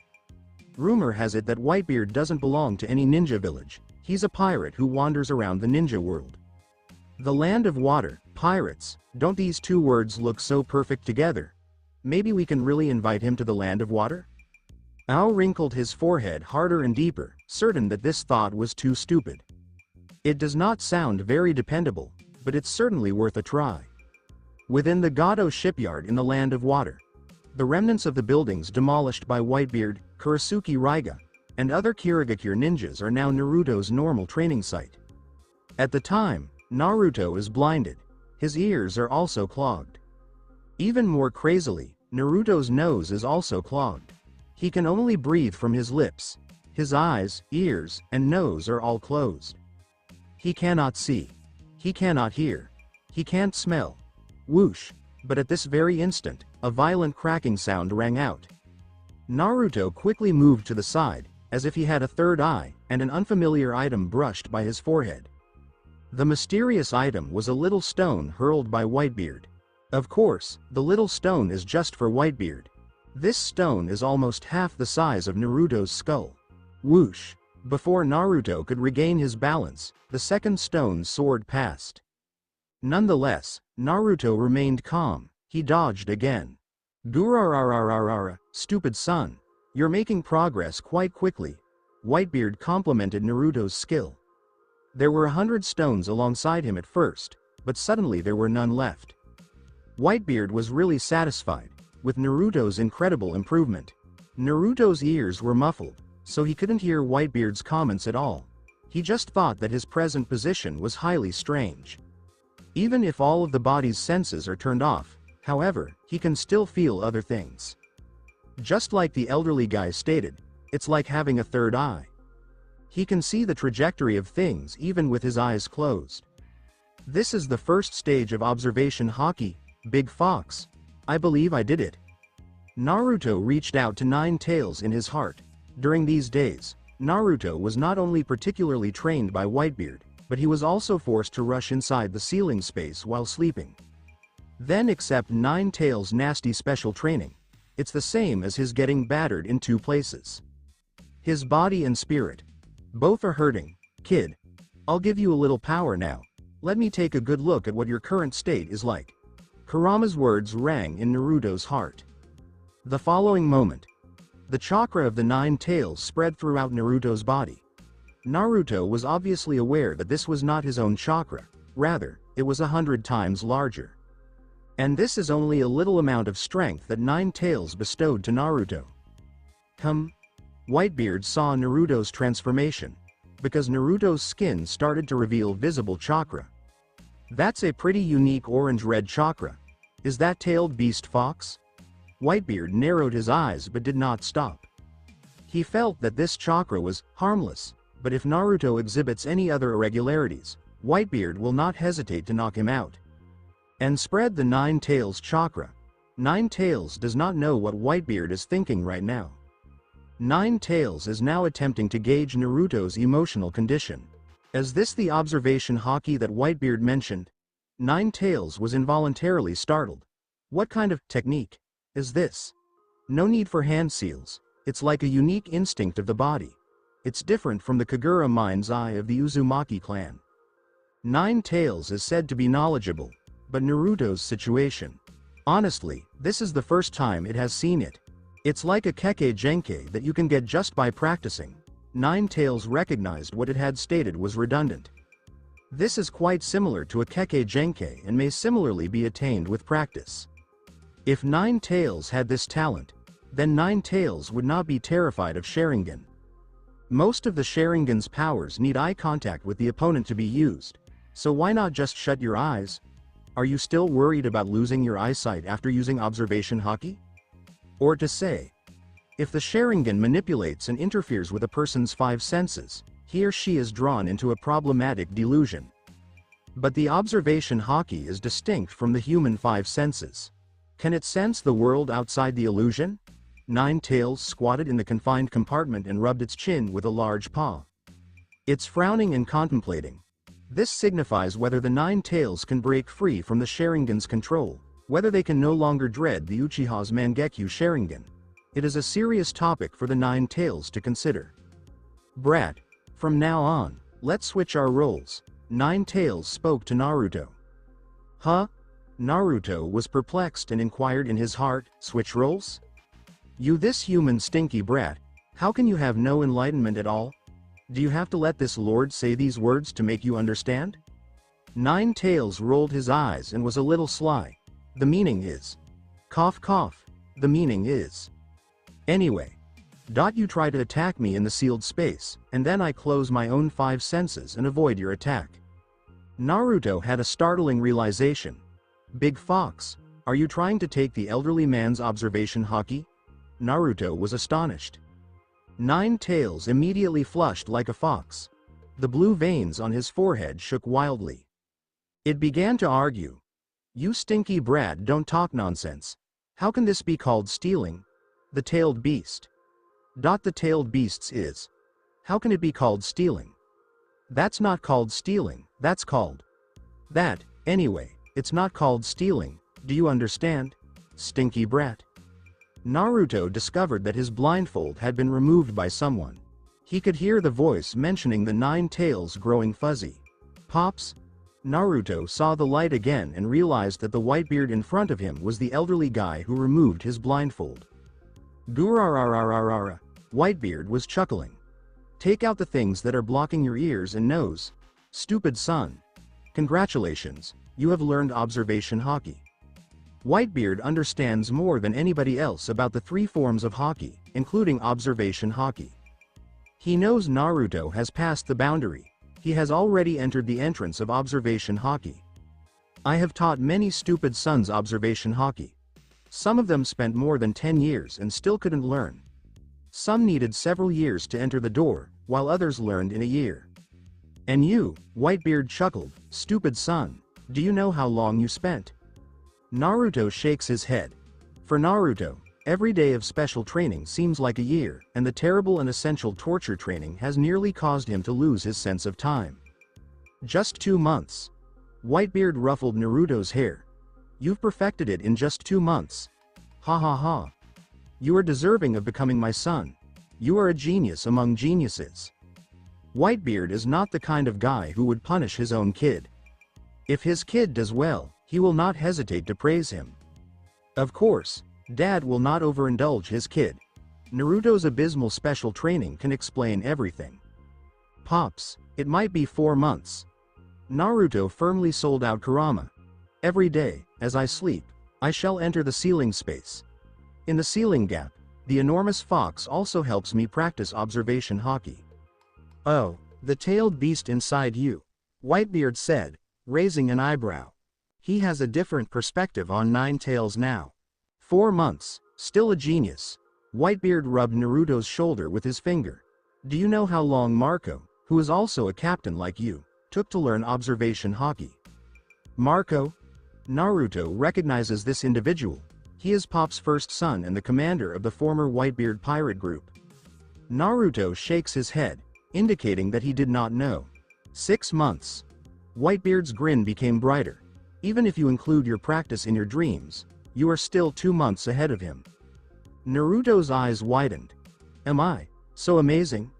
That's because you've put in 200 times the effort of ordinary people. Whitebeard responded by grinning.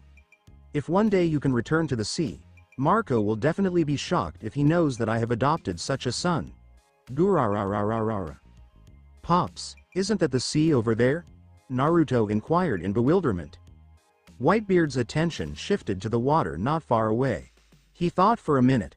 Whitebeard answered in a rather nostalgic tone. That is the sea, but it is not the sea to which I wish to return. These are two entirely different seas. Naruto listened with bewilderment. He continued to stand by his word. Even if you can't find the way back, one day, I will help you find it. I will go with you to meet other family members. Definitely, this is my promise. Gurararararara. Whitebeard's expression of nostalgia faded. It's a deal then, stupid son. But, Pops, where did Karen and the others go? Naruto saw something strange. He discovered that when he removed his blindfold, Karen, the big sister, and Kakashi all gone. There was just one person left, Uchiha Shisui, looking out into the water, not far away. They have other things to do. Whitebeard smiled but said nothing. I see, nighttime. Naruto was waiting for supper while practicing ninjutsu. Naruto's ninjutsu ability is not poor, in fact, it may be described as genius. When Kurama stops interfering with Naruto, his learning curve is really quick. Ninjutsu and clone jutsu, ninjutsu and transformation jutsu, ninjutsu, substitution jutsu. Naruto has learned the three must-learn ninja techniques, and the chakra in his body has not been depleted much. Then, it's rat, hare, boar, ox, and dragon. Naruto is awkwardly making seals. Amazing breakthrough with wind release. He took a big breath and exhaled to the front. A burst of wind was released from his lips, causing a lot of dust on the ground and blowing away things weighing 1 or 2 pounds. Awesome. Naruto is overjoyed. According to what Uncle Kakashi stated, I mastered the wind release ninjutsu that he taught me. Next, I just need to speed up the hand sealing process. Naruto now knows 4 ninjutsu. They're 3 body jutsu and wind release.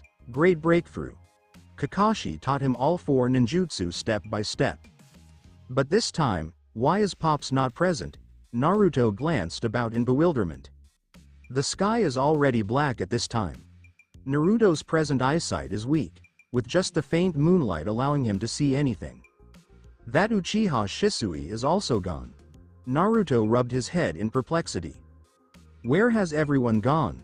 Hold on, Naruto's eyes widened as he considered the possibility. Could it be that it's already dinner, but Pops neglected to call me? Keeping this in mind, Naruto dashed towards the direction where he normally eats. He didn't eat anything tonight. He is starving. This shipyard has already become the possession of the Whitebeard pirates, so Naruto fled to a bigger facility inside the shipyard that resembles a welcome hall. Typically used to amuse visitors. Naruto pulled open a roughly 7-meter high door with all of his power, yelling frantically, Pops! Karen! Big sister! Uncle Kakashi! Uncle Shisui! Leave some for me. I have not eaten anything tonight. Huh? What's this? When Naruto opened the door, he saw that someone had placed something weird on his head, and he quickly reached up to grab it. I discovered it was a little hat. Even if you don't need to take it off, you can feel its contour, which resembles a miniature crown. The form is extremely unique. Naruto spun around in surprise to see Uzumaki Fushi lurking behind the door, and he placed the hat on him as soon as he entered.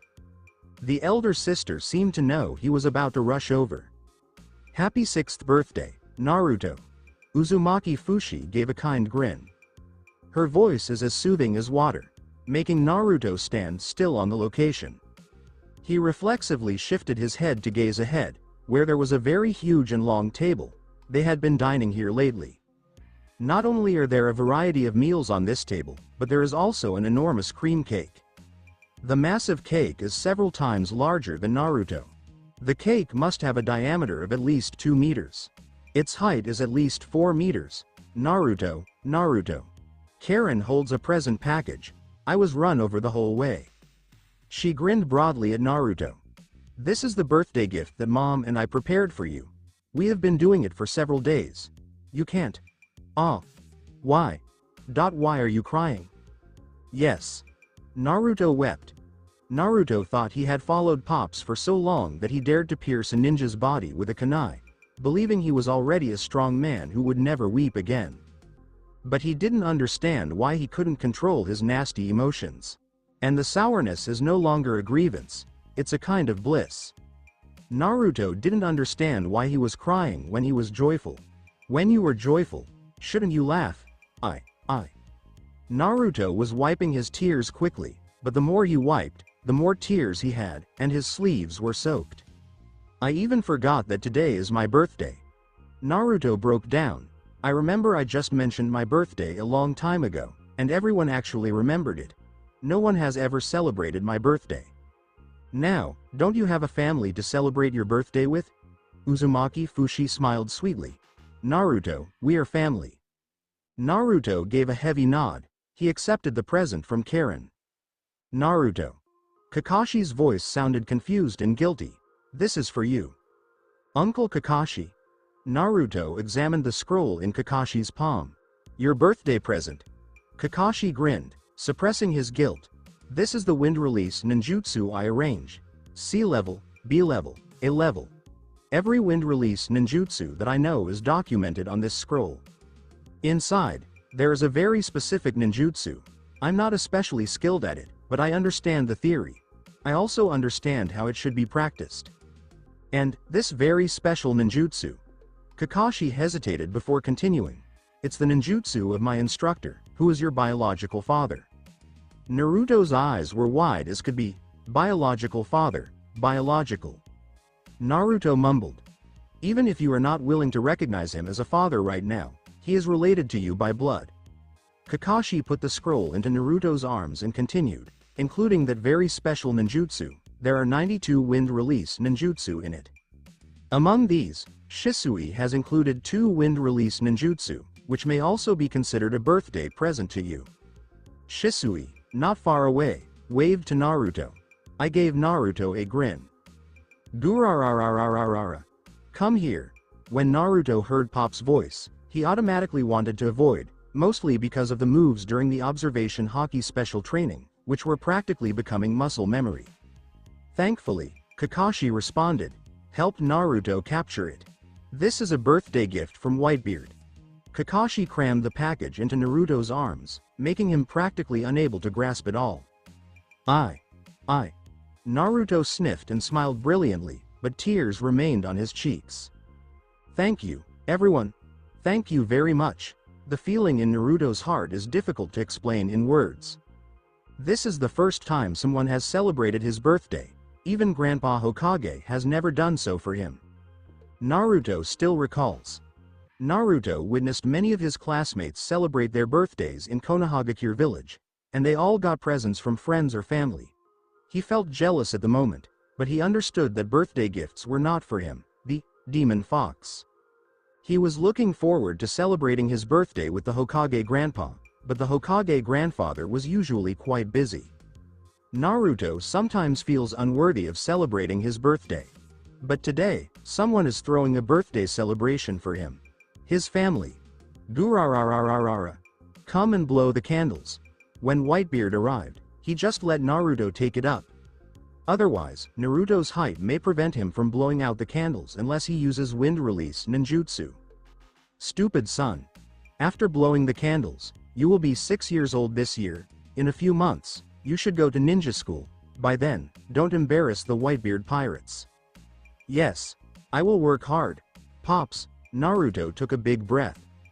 Holding the present, he promptly closed his eyes and wished. Afterwards, he blew forcefully at the candles on the birthday cake. Whew. Candles were blown out. Gurarararara. Let's have a banquet for my stupid son's birthday. Whitebeard's raucous laughing appeared to bring down the ceiling. He flung Naruto into the enormous cake with one hand. This is a big cake made by my 2 precious daughters. If you don't finish it today, you won't sleep. Gurararara. Tonight, Naruto was as happy as the day he recognized Whitebeard as his father. He ate half of a really enormous cake. You should be aware that the volume of the cake is similar to numerous Naruto. Anyway, Uchiha Shisui was shocked throughout. He couldn't believe Naruto, who was only 6 years old, could eat that much. Is it just due to Naruto's regular suicidal training? Is this actually consistent with human physiology? It's really a happy family. Shisui took up a bit of cream and popped it into his mouth. He couldn't help but glance at Whitebeard, who was drinking and devouring meat, and remark, "No wonder Whitebeard can persuade Uzumaki Naruto to accept him as his father. He is a man full of pride and can bring family affection to his family affection. This is the bond that the ninja world lacks the most." Shisui thought about his dad and mom. He previously had a nice family, too, until his parents died during the ninja war. Even Shisui remembers his parents' faces vaguely.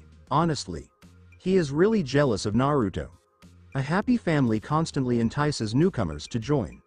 A family like this is a source of temptation for any ninja. No ulterior motivations. No fighting. All that remains is the care of family members. And happy laughs. And feasts. Such a large family, even Kakashi Senpai, has been influenced. Is this the charm of his personality? Uchiha Shisui saw Kakashi from an outsider's viewpoint. He could tell the Kakashi in front of him was not like the melancholy Kakashi Senpai he recalled. Even if Kakashi Senpai does not acknowledge Whitebeard as his father. However, he was undoubtedly affected by Whitebeard's interpersonal appeal. The depression of Kakashi Senpai has diminished significantly. Perhaps Kakashi Senpai didn't see it. It's pity. I'm a Uchiha. Uchiha Shisui's expression clouded as he stared down at the bandage wrapped around his arm. This surname seems to always carry a kind of curse. And this only remaining eye. I originally wanted to use this eye to resolve the tension between the Uchiha clan and Konohagakure, but I didn't expect this eye to make anyone distrust me. Shisui touched his eye. No. He stared at Whitebeard, who was drinking. Shisui remembered having previously told Whitebeard and others about the Mangekyo Sharingan. But these days, he discovered that everyone, even Whitebeard, Kakashi, Uzumaki Naruto, Karen, and Uzumaki Fushi, interacted with him without being defensive. Instead, they kept this dangerous individual around in a very relaxed way.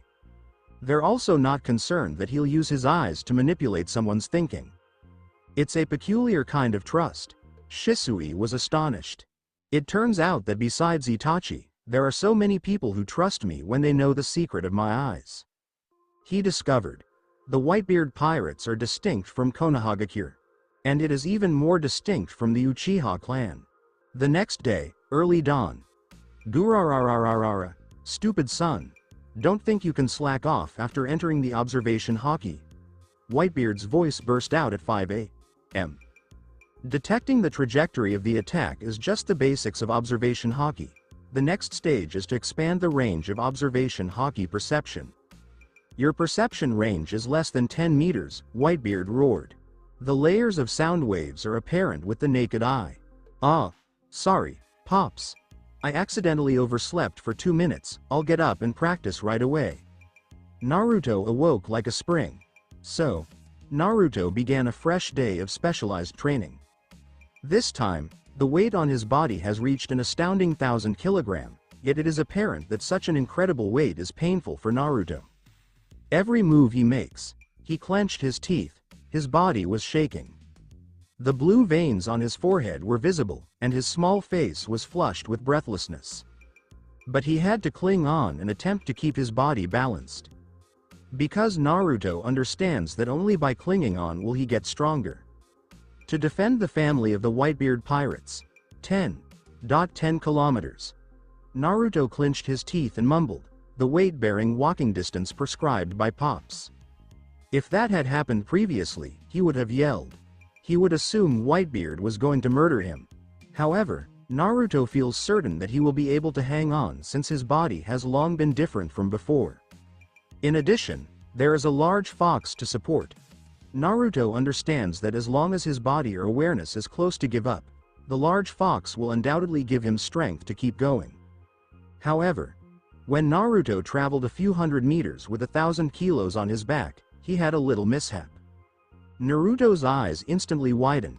He obviously felt that the weight on his body had abruptly grown by more than 100 kilograms. The abrupt gain in weight is the last straw that breaks the camel's back, making Naruto's legs softer. Ah! With Naruto's frightened cry. His little body was crushed by the weight of a small mountain. The whole individual was buried inside it. Huh? A strange woman's voice burst out from above Naruto, her tone low and doubtful. Why did this pile of things collapse? It seemed that someone screamed just now, with an infantile voice, like a child's call. But I didn't see anyone. Tsurumi Mei frowned slightly. She stared down in perplexity. Forget it. Tsurumi Mei shook her head. She had slipped into the shipyard this time not to look for children, but to locate Whitebeard. If such a prominent individual can be persuaded, the coup plan will be put into action sooner. The situation in the Waterland of Water is growing progressively worse. The four phrases, people struggling to survive, are especially fitting in the Land of Water. Tsurumi Mei understood that Kirigakure's blood mist policy had to come to an end. And she hopes to convince the daimyo to remove the Land of Water's seclusion. We can't keep being ghosts if we want Kirigakure village and the Land of Water to grow. The fourth Mizukage is the most formidable opponent she faces. It may be said that all of the ninjas in Kirigakure village with a conscience wish to improve the village's present state. They all want to kill the fourth Mizukage. Tsurumi Mei is no exception. But Tsurumi Mei understands that she, and a few Kirigakure ninjas will be unable to topple the fourth rule. Even with the hidden help of the Genji, one of Kirigakure's elders, it is impossible. The fourth Mizukage is a rare and flawless Jinchuriki. Attempting to assassinate such an individual, it is as tough as reaching the sky. In the end, there is still a shortage of power to decide the destiny of Kirigakure village. Tsurumi Mei believes Whitebeard possesses this sort of strength. Destroy the whole Kusagakure village, a reward of 100 million ryo. Killing one of the 7 ninja swordsmen. These 3 accomplishments demonstrate that Whitebeard has the power of a cage. Just then, Tsurumi Mei observed that the pile of stuff under her feet shook. Looking down, she saw a little hand piercing through the thing and gripping her ankle. She saw a very embarrassed blonde child crawl out from beneath the mound of stuff at her feet. Tsurumi Mei immediately realized something. Her face was little ashamed. Hey! Who are you? Naruto felt painful all throughout his body. Without his half-year of self-abuse training and physical power much above that of some adult ninjas, this would have crushed him to death. This made Naruto's face upset. And who are you? Tsurumi Mei squinted her brows and inquired, uncertainly, who was the blonde youngster with Whitebeard. Tsurumi Mei had heard some information before she arrived. She knew Whitebeard wasn't alone. There were a few individuals with him. One of them was a blonde child. Naruto was taken aback. You know Pops? Pops? Tsurumi Mei was even more astonished than Naruto. She was surprised. Is this the word you use to refer to Whitebeard? Yeah, Naruto naturally said. Whitebeard is my Pops. I'm Whitebeard's son. My name is Uzumaki Naruto. I am also the leader of the Whitebeard Pirates' first squad, and I want to become and even exceed the Hokage in the future. First team captain, Hokage. Tsurumi Mei bent down. Even if the boy didn't seem to be old, she didn't want to flash in front of him. She eyed Naruto up and down and said, Kid, are you from Konohagakure village? Yes. Naruto touched his forehead. Tsurumi Mei frowned. Doesn't this imply that Whitebeard is also from the Konohagakure village? Could it be that Whitebeard was a ninja from Konohagakure village who deserted for whatever reason, became a rogue ninja, and eventually became a pirate at sea? You call him Pops, so you are his son? Tsurumi Mei was a little skeptical. Because, according to the knowledge she had, Whitebeard was a behemoth over 6 meters tall. Which lady from the entire ninja world might be his partner? And what lady could give birth to his son? This. Is there a hole that Whitebeard's massive joni can fit through? Forget it. Why do you care so much? Tsurumi Mei pushed aside her crazy thoughts and attempted to smile gently. Little friend, your name is Uzumaki Naruto, right? Can you take me to your Pops? I want to talk to your Pops about something. Pops. Naruto unexpectedly did not answer to her. Instead, he screamed joyfully at her back. Terumi Mei's pupils shrank. She instantly stood up, quickly turned around. "Whitebeard," she said with amazement. Terumi Mei did not anticipate Whitebeard to arrive. And he arrived so unexpectedly that she did not respond at all. How can such a towering creature move in such a ghostly way that no one notices? If they were enemies, wouldn't she be dead if Whitebeard had assaulted her from behind? Terumi Mei took a big breath. Her heart stopped for a second. Another little ninja from Kirigakure village. Whitebeard looked at Terumi Mei's Kirigakure forehead protection. He'd learnt to tell which ninja village the ninja was from by the varied ninja forehead protectors. He was looking at Naruto once more. Stupid son. This little Kirigakure ninja, at most just over 100 kg and extra 100 kg of weight, and you can't hold on. Sorry, Pops. Naruto firmly accepted his error. I will build up my strength. Gurararararara. Good, Whitebeard chuckled and said, you are worthy of being my son. Is it Whitebeard? At the moment, Terumi Mei was astonished. A close glance at Whitebeard reveals the king's aura, which is unlike that of a pirate. Not like a ninja. On the contrary, it resembles a ruler. Like a king. Even if it's a formidable ninja, I'm scared they'll cower when they see Whitebeard. That magnificent oppressive sense, as if the momentum had grown over time. It is scary. Whitebeard-sama, my name is Terumi Mei.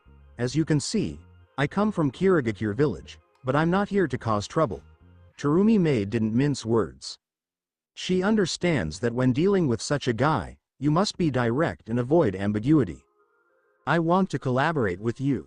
Or rather, I ask you to cooperate. Terumi Mei went right to the point. The strength you possess is the finest partner we can find. Compared to the mercenary from the Akatsuki group, Terumi Mei seemed to have a high EQ. She didn't consider taking such a guy under her authority since she knew it was impossible. So, she discussed cooperation, collaboration.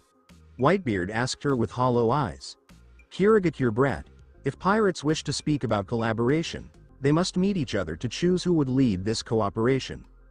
Whitebeard was discussing the regulations of the sea. He did not inquire about the cooperation's substance. He just grinned. You, are you sure you want to cooperate? Terumi Mei didn't comprehend what Whitebeard meant by greeting. But she continued. Whitebeard-sama, I genuinely welcome you. I know Whitebeard-sama is a pirate who enjoys wearing gold and silver jewelry. If Whitebeard-sama is ready to assist us, as long as we accomplish the ultimate aim, we are prepared to offer you the whole fiscal income of Kirigakure village for a year as a reward. Although Kirigakure village is very poor, the fiscal revenue for a year will not be less than 500 million ryo. After uttering these words, Terumi Mei was full of expectations. Tisk, Kirigakure brat, are you trying to get something for nothing? Whitebeard has been at sea for many years, and he has a big empire in the New World, comparable to an emperor. He saw through Terumi Mei's subtle gimmicks at first glimpse. Whitebeard-sama, I can pay the deposit for the reward first. Terumi Mei pulled out a scroll and stated, there is 50 million ryo of cash sealed in it. Terumi Mei's hand gripping the scroll tightened slightly. This money was saved by her undertaking odd chores to rebel, and she had been saving it for many years via frugal living. I know I need to gain your trust first, so I'll just say it. I want to cooperate with you. I also believe that a heroic man like you will not leak this out. Terumi Mei tightened her teeth. She didn't want to overlook such a tremendous force. She chose to go all out. She was saying, I want to invite you, Whitebeard, to overthrow the Blood Mist rule of the 4th Mizukage. My goal is to end the Blood Mist policy and make Kirigakure village return to normal. Whitebeard-sama, when you first arrived in the Land of Water, you should have also seen some of the conditions of the Land of Water. Not only is Kirigakure village, but the whole country has become deformed. The problem originates from a Blood Mist policy. Garara. So you mean, you want to hire the Whitebeard pirates to help you rebel? Terumi Mei hesitated, still nodded, yes. Stupid son, what do you think? Whitebeard smiled and questioned Naruto, who had just turned 6, instead of Terumi Mei. Naruto did not anticipate Pops to pose this question to him. Tsurumi Mei also didn't anticipate Whitebeard to let a little child ponder about such important matters. Is Whitebeard taking this situation seriously? Furthermore, even if a child's idea were legitimate, would it be taken seriously? Will Whitebeard listen? Isn't this equivalent to empty talk? Tsurumi Mei's face darkened. She probably understood. Whitebeard may have used a really subtle method to refuse. The other party does not want to become engaged in the murky waters of Kirigakure village. It seems. The collaboration failed, and Naruto was scratching his head at this point. His little brain was working hard. Pops, we still lack some money to build the Moby Dick. If we could have money, we could build the ship. Naruto's notion is quite basic. At this age, he will not have any tangential notions. Pops, maybe. We can help them, Naruto said hesitantly. In this way, we will have money. Put on some momentum. Stupid son. Whitebeard berated him. You are the captain of the first team of the Whitebeard Pirates. Don't let others look down on our Whitebeard Pirates. Naruto said loudly, Pops, I think we should cooperate with them and get the treasure needed by the pirate group from them. Gurararararara. That's how it should be, stupid son. Whitebeard smiled, and beneath Tsurumi Mei's shocked look, he confidently said, in that case, the Whitebeard Pirates will take on this job. After all, this is the decision of the captain of the first team appointed by me, Whitebeard. Gurararararara. Isn't this a little too childish? A tiny youngster made a choice. Did Whitebeard agree? Tsurumi Mei felt disoriented, but she knew the news was excellent. She arrived here this time and actually drew the Whitebeard Pirates into her camp. It seems, it went more smoothly than she expected. Phew! Tsurumi Mei exclaimed, smiling slightly, and added, in that case, let me tell Whitebeard-sama about our plan. No. Whitebeard interrupted. The moment you cooperate with the Whitebeard Pirates, all of your plans are ruined. Tsurumi Mei was taken aback. Gurararara. Whitebeard's boisterous chuckle carried a little of Conqueror's hockey overflow, as he stated to Tsurumi Mei, whose countenance changed. Kirigakure brat, this is the premise of cooperating with the Whitebeard Pirates. Everything is up to the Whitebeard Pirates. Or you can fight for the right to speak for yourself, and have a mutual greeting that belongs to the men of the sea. Whitebeard elevated Murakumogiri and firmly set its tail end on the ground. Make a choice. Kirigakure brat. Tsurumi Mei was surprised by Whitebeard's dominating demeanor. The two options in front of her made it tough for her to decide. Tsurumi Mei's initial idea. She had the notion to obtain something for free. This is plan A. If Whitebeard does not implement this strategy, strategy A is immediately discarded. Tsurumi Mei effortlessly moves to plan B. To collaborate with Whitebeard by hiring and spending money to get him into her group. Camp. However, this will be quite expensive. However, as long as the aim is accomplished, any price is acceptable. It seems that Plan B has been successful, but the issue is only half were successful. Tsurumi Mei's envisioned Plan B is to spend money to recruit Whitebeard, which would put her in a powerful position. Her identity and voice are analogous to Party A in commercial discussions, but Whitebeard, who accepts payment for services, is analogous to Party B.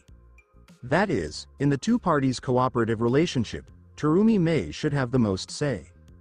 Whitebeard needs money to carry out her strategy.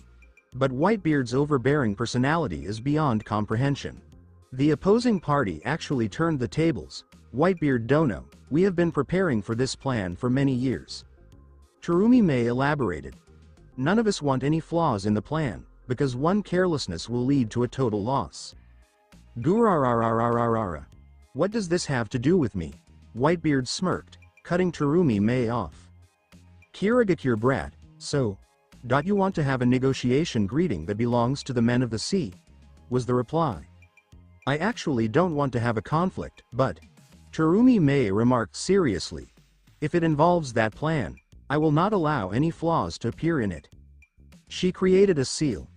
Tsurumi Mei looked at him sadly. I can probably guess what you mean by greeting, Whitebeard Dono. If the right to speak between us needs to be fought for in this way, then it seems I have to fight for it. Gurararararara. You little brat are interesting. Whitebeard lifted his eyebrows. Then let me see your capacity, Kirigakure brat. Whitebeard acted decisively. Even Terumi Mei, who was on watch, had not expected. Whitebeard acted swiftly. She just watched Whitebeard viciously hack his naginata forward without compassion.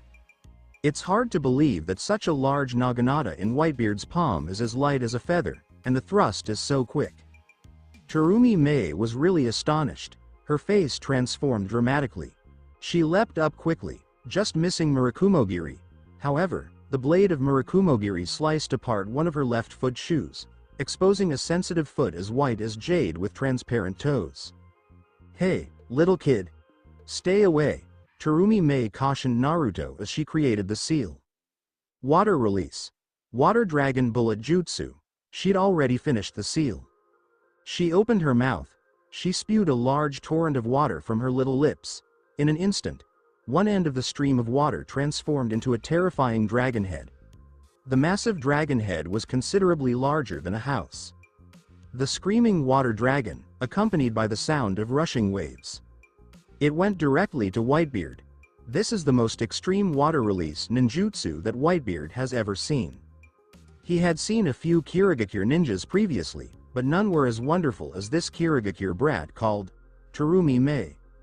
Whitebeard's thoughts raced through his head, yet his hand motions did not pause. He stabbed out with his knife.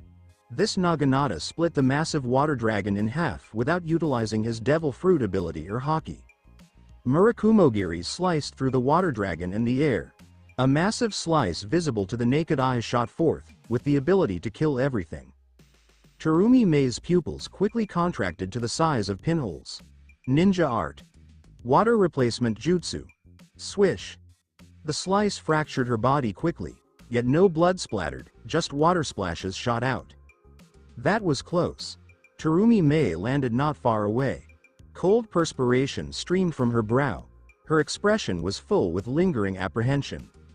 When she turned her head, she saw the cut that Whitebeard had just made, which had ripped a trench in the earth. The trench was at least a few meters broad. The length was difficult to perceive with the naked eye. Unbelievable. Is this the destroyer of nations? Edward Newgate, Terumi Mei murmured, shocked. Is this how pirates welcome one another? If she had reacted a little slower, their partnership may have ceased. Due to a delayed response results in decapitation. Kirigakure, brat. Are you looking down on me by being preoccupied during battle? Whitebeard's voice broke out unexpectedly, nearly making Terumi Mei gasp since the source of the sound was too close. The corner of her eye got a glimpse of Whitebeard's body, which had mysteriously arrived in front of her. They were close at hand. This is not good. Terumi Mei was terrified. Buas. The blade of Murakumogiri's cut gave her a sensation of death, and she averted it in a humiliating position. She almost dodged it again. Murakumogiri's cut, however, sent up a tumultuous wind. He blew her away. Terumi Mei immediately steadied her body and fell on the ground, but she saw another slash approaching. She was perplexed as to what type of ninjutsu this was, since it could be delivered swiftly with a single slash and no requirement for hand seals. However, because this is ninjutsu, it must be made of chakra. In this situation, lava release, lava weasel jutsu. Terumi Mei showcased one of her keke genkai. She spat up a significant amount of mucus. Terumi Mei shook her head, and the acidic mucus came out like a weasel's cut. Two large slashes clashed. Boom! Under Terumi Mei's incredulous look, Whitebeard's slice cut straight through her keke genkai ninjutsu. How is this possible? My lava release keke genkai may erode other people's chakra. Is it possible that his slash is not ninjutsu? Terumi Mei was surprised. He didn't even utilize chakra? Are you kidding me? She watched as Whitebeard slashed another trench in the earth, and a nearby structure was easily split in two. Terumi Mei's eyes twitched, and the short interaction made her realize she may not be able to compete with Whitebeard. Terumi Mei does not yet have the cage-level martial strength she will have in 10 years, and she is just an elite jonin in Kirigakure village. She has strong concerns that Whitebeard is showing compassion due of the $50 million down payment. If it hadn't been for that quick strike at the beginning, it would have been enough to end her life. Please wait. Terumi Mei's survival sense was immediately heightened. She didn't want to die from a fight. Rationality also prompted her to speak up. Whitebeard Dono, I believe we talked clearly. Terumi Mei makes it apparent that it is simple to welcome Buddha but difficult to send him away. She also understands that if she stops her collaboration with Whitebeard, the other side is unlikely to agree. Yes, Terumi Mei recognized she didn't have a chance to end the partnership when Whitebeard demonstrated his overpowering might. The other party was certain to lead her astray. Although the scenario is far different from what she had anticipated, there is no going back now. In this situation, take a bet. Phew, Terumi Mei lowered her head. Let Whitebeard Dono and your Whitebeard pirates make all the major decisions. She had little say because of the power disparity between the two sides. She thought she had made the incorrect move in this chess game, and even if it meant spending the money to employ the Akatsuki organization, it would be preferable to hiring Whitebeard's pirate gang. At the very least, the Akatsuki group should avoid interfering with her plans. The other party will only accept money to accomplish things, presumably like this. A few minutes later, Whitebeard and Terumi Mei generated a huge uproar.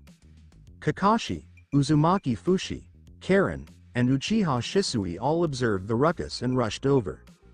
Then, Kakashi received some startling news from the ecstatic Uzumaki Naruto.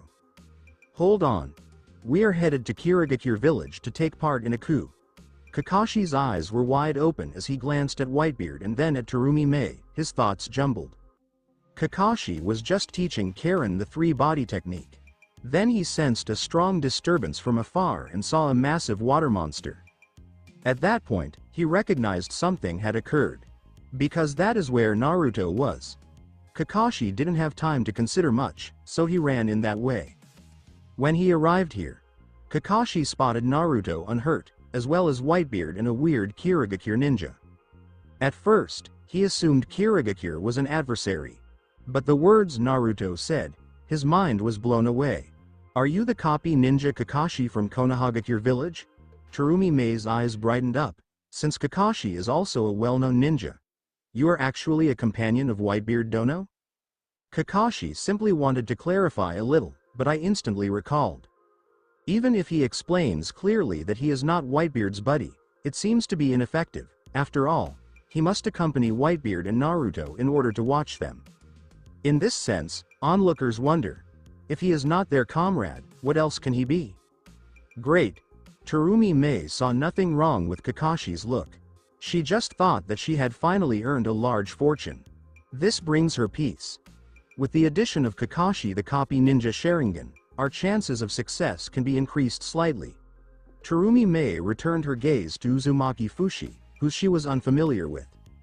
Then she shifted her sight to Uchiha Shisui. This face also seems familiar. It left her dumbfounded. Shisui of the body flicker. Terumi Mei recognized Shisui and was astonished once again. She considered Whitebeard's pirate crew lineup to be pretty unusual. Why are they there? Two Konohagakure ninjas among the Whitebeard pirates.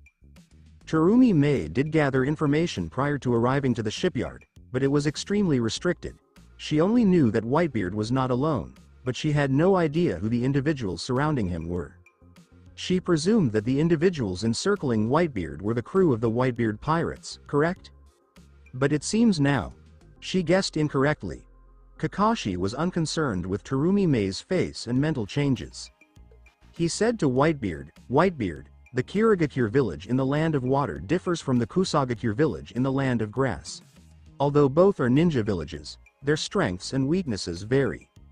If the Whitebeard pirates join forces with the rogue ninjas of Kirigakure village, and even cooperate with them to launch a rebellion in Kirigakure village, this will inevitably offend a ninja village to death. Kakashi was attempting to communicate the gravity of the situation. Terumi Mei stopped him the next second. I think you must have misunderstood something. I am not a rogue ninja from Kirigakure village. Terumi Mei offered this explanation. And the coup I want to launch is not to overthrow Kirigakure village, but to overthrow the fourth Mizukage. Kakashi Dono, you should be able to distinguish the difference. Terumi Mei kept going. You should also be clear about the blood mist policy of Kirigakure village, and how much pain it has brought to Kirigakure village. That, said Uchiha Shisui, raising his hand. He interjected, although I am not from Kirigakure community, I believe that disagreements in a community should not be handled via force. Maybe there are alternative methods to settle them? Uchiha Shisui unintentionally recalled Konohagakure. He also considered their Uchiha clan. Despite the fact that everything occurred quickly, Shisui was able to see parallels between Kirigakure village and Konohagakure village. Terumi Mei planned a coup revolt. It resembles the Uchiha clan's coup. If you truly love this village, you should not use this extreme method, but rather a gentle way to solve it. Shisui wanted to provide counsel, but he was limited by his knowledge of Kirigakure town. Shisui of the body flicker. Are you really from the Uchiha clan? Terumi Mei gazed at Uchiha Shisui with an odd face. What's wrong? Shisui was taken aback. What you have stated, it's as if you're not a member of the Uchiha clan at all. Terumi Mei revealed the truth. Terumi Mei came into touch with ninjas from the Uchiha clan during the Third Ninja World War, and those ninjas were very severe and clearly mentally sick. However, the comments of Uchiha Shisui in front of her are not consistent with her perception of the Uchiha clan. Uchiha member, but not very extreme. We have tried many methods, but they are all useless. Terumi Mei took a moment to breathe. And the reason why our Kirigakure village has become like this, is also related to your Uchiha clan. Shisui says, it's as if you're sitting at home doing nothing. But danger appears out of nowhere. Although those high-level individuals indicated that this is a secret of Kirigakure village, I don't believe there is anything wrong with expressing it. Terumi Mei added, our fourth Mizukage was formerly controlled by Sharingan, and we discovered something amiss a few years ago. Kakashi. Shisui. Under the control of Sharingan, the fourth Mizukage intensified the blood mist policy, and the entire ninja village and even the country were under extreme pressure, until this matter was discovered by the high-level people of Kirigakure. We used a secret technique to rescue the fourth Mizukage from the Sharingan Genjutsu. Terumi Mei alludes to, as having used Byakugan to learn the fourth Mizukage's hints before taking action to remove the Sharingan Genjutsu. But, Terumi Mei's voice fluctuated. The fourth Mizukage didn't change much, the blood mist policy eased for a year and then returned to the original extreme pressure state. Even more intense, causing many ninjas in the village to not be able to bear it, a large number of Kirigakure ninjas began to rebel against the village. We don't know what the reason is. She tightened her teeth. Now, the only way to save this village from the blood mist policy is to eliminate the fourth Mizukage. Shisui went quiet, unaware that the catastrophe in Kirigakure village was tied to their Uchiha clan. Wait a minute. He was also well versed in internal Uchiha clan news. How could he have been unaware that someone in the Uchiha clan controlled the shadow of a ninja village? He'd never heard of it.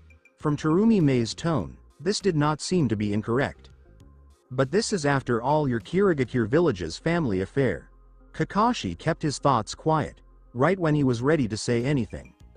Whitebeard's voice sounded like this. Gurararararara. Why are you ninja brats so twisted? Whitebeard's little white-haired brat, Uchiha's little brat. This is a decision made by the captain of the first team of my Whitebeard pirates. Whitebeard roared with delight. I am a pirate. My Whitebeard pirates do whatever they want. We don't care with those broken rules of yours that are like playing house. Terumi Mei breathed a sigh of relief after hearing Whitebeard say, Phew. She could see that Whitebeard was the one who made the actual decisions in this group. Perhaps it was Kakashi the copy ninja Sharingan, or Shisui from the body flicker. None were as powerful as Whitebeard's comments. Sorry. Kakashi's solemn expression vanished. He reverted to his listless fish expression.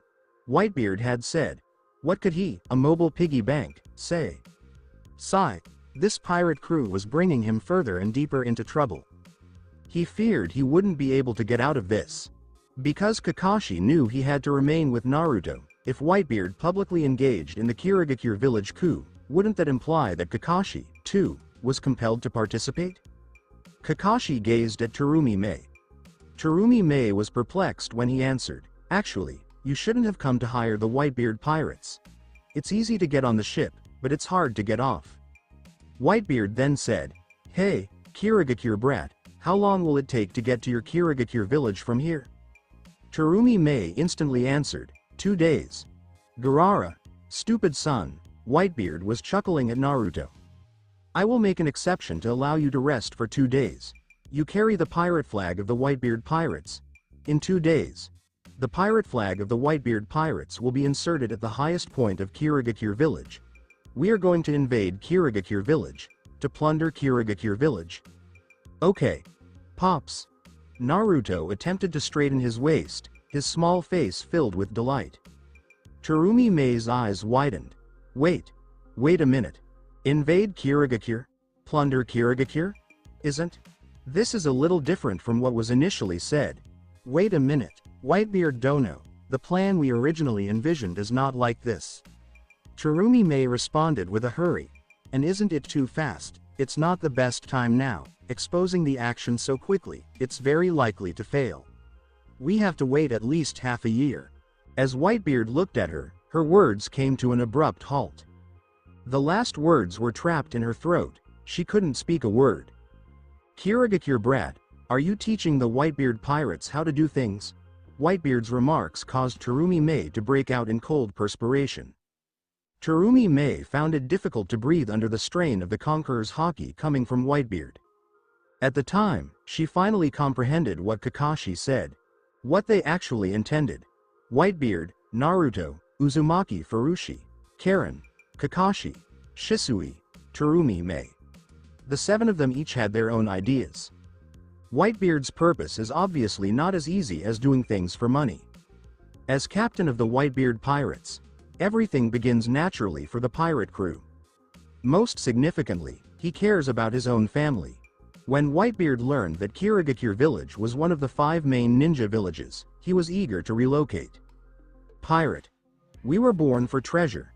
Whether it's the last 100 million Ryo needs to build the Moby Dick, saving a bit more riches for the rebuilding of his old community, or leaving a vast family company for his sons and daughters. Whitebeard must attack Kirigakure village, one of the 5 main ninja villages.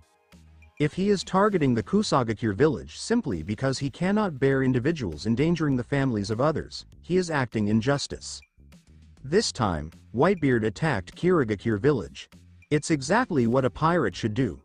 Naruto, on the other hand, is really thrilled since this is the recommendation he made.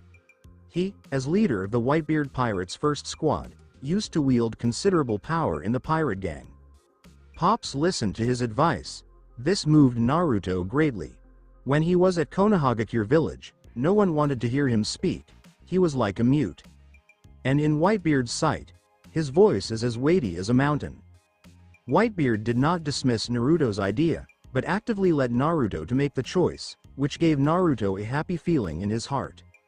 Uzumaki Fushi and Karen, this mother and daughter, have a simple plan. As long as Whitebeard says anything, they will obey wholeheartedly.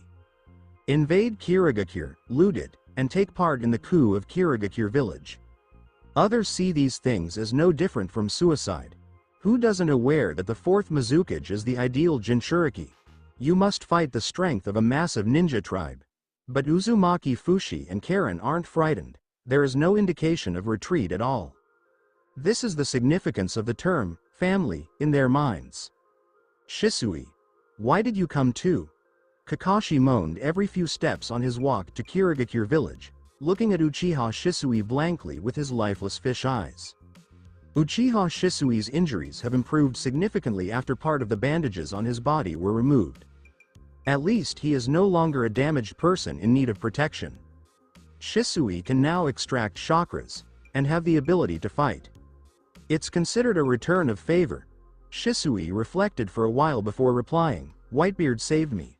I should always return his favor. After all, I am not the kind of ungrateful and ruthless person. Kakashi-senpai, why are you involved? Shisui said abruptly. Do I need to say? It's for Naruto. Kakashi sighed. He continued. You know how important he is to Konohagakure, not to mention. I also have a mission given by the Hokage. If I don't keep Naruto in check, my mission will fail. Is it really just that? Shisui was wondering. But I can see that you are not only concerned about Uzumaki Naruto, you seem to be also concerned about others. Kakashi was motionless for a minute before denying 3 times in a row. I'm not, don't speak nonsense. Shisui didn't stop, but instead asked, Kakashi-senpai, don't you want to face your own heart? Face your heart? Kakashi placed one hand in his pocket and muttered, you win, but I also care about Karen, okay?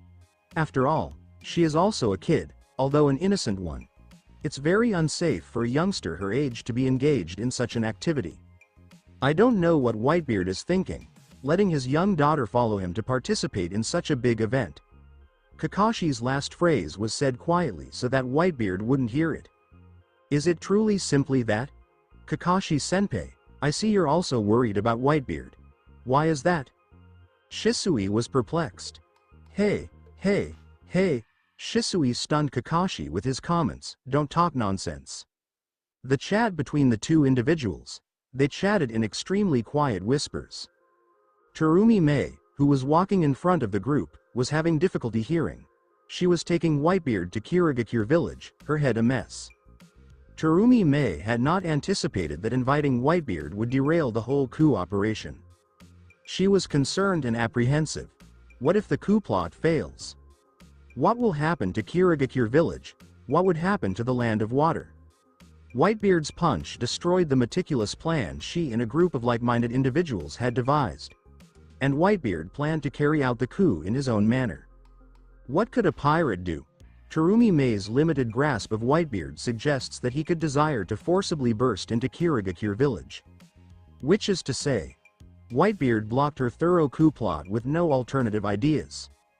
It would be a lie to claim she didn't regret it. Terumi Mei recognized she had not found troops or a powerful ally. She discovered a large dude. I don't know how to explain it to them. Terumi Mei mumbled in a stupor. She acknowledged that she was too young, inexperienced, and simple-minded. She made the notion to invite Whitebeard. Terumi Mei was the one who firmly lobbied for it. She personally invited him. Regarding this, she even seized half of the coup funding without permission. She spent 50 million ryo to ask Whitebeard to join. She even promised Whitebeard a large pie, the yearly fiscal income of Kirigakure village. Everything was her fault. If it finally resulted in a complete defeat, she would be the sinner of the whole Kirigakure village, and even the entire land of water. She would be crucified to the pillar of shame, in case of failure. Terumi Mei tightened her hand slightly, took a long breath, and thought to herself, maybe all I can do is apologize via death. The initial idea was quite comprehensive and flawless. Kirigakure brat. Whitebeard's heartfelt laughter dispelled Terumi Mei's depression. Gurararararar. Do not look down on the Whitebeard pirates. Did he hear me? Terumi Mei was astonished. He heard a very low voice. She felt a little embarrassed. Of course, I trust Whitebeard Dono and the Whitebeard pirates very much. The only thing that gives her comfort right now is that Kakashi and Shisui are at Whitebeard's side.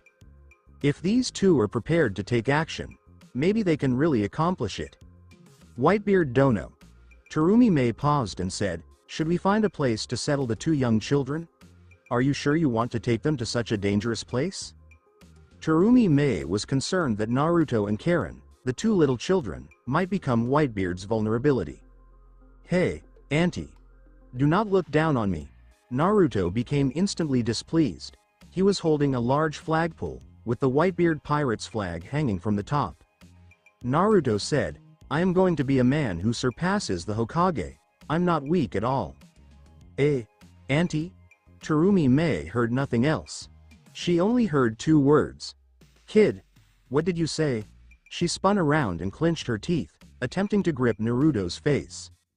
However, she discovered that she hadn't caught anything. Naruto evaded it. Huh? Terumi Mei was taken aback. Terumi Mei was quite confident in her taijutsu abilities. It was so sudden to grip someone's cheek that even a chunin could be unable to avoid her action. But she couldn't capture a little child. This astonished her. Is this a coincidence?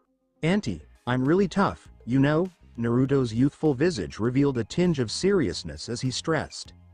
Even Pops has remarked that I may now participate in conflicts between pirates and pirates. Conflict between the Navy and pirates, even at sea. Stinky, child. Don't call me auntie.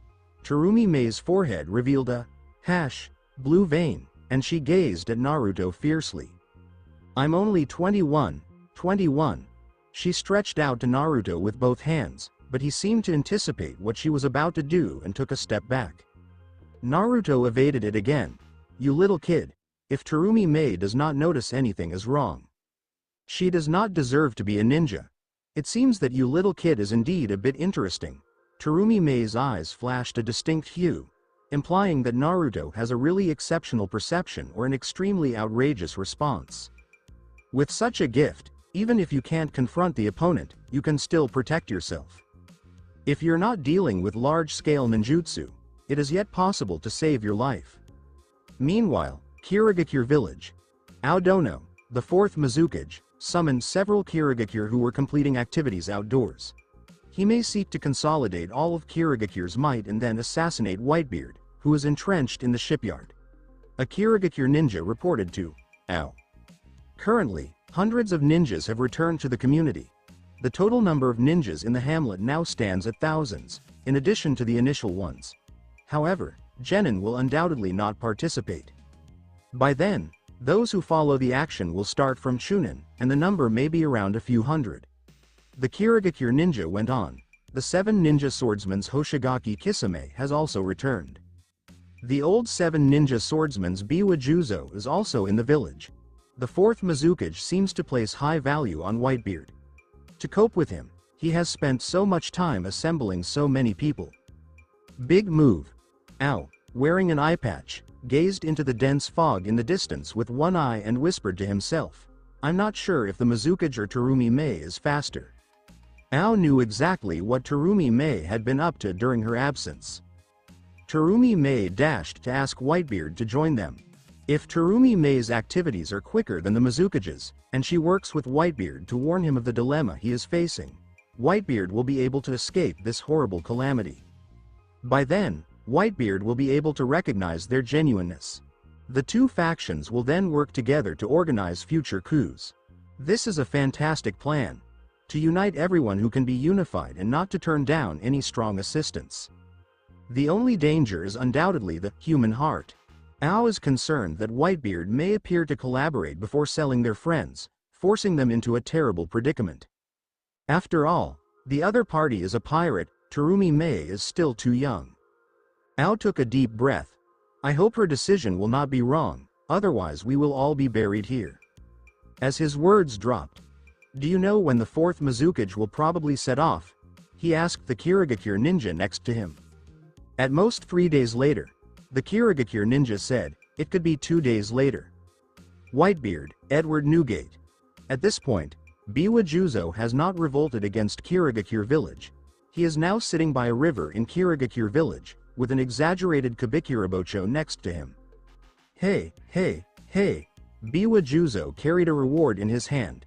A bounty of 100 million. The cage of the 5 main ninja villages is worth about this much. Tisk. That person called us back to deal with this individual. Biwa Juzo's tone indicated that he had little regard for the 4th Mizukage. Even he had a lengthy history of rebellion.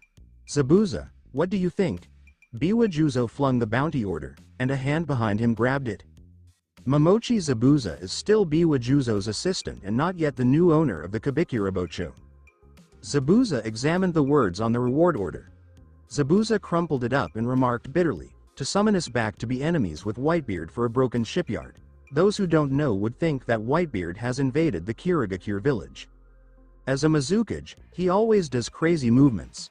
For a shipyard, he wants the town of Chunin to perish.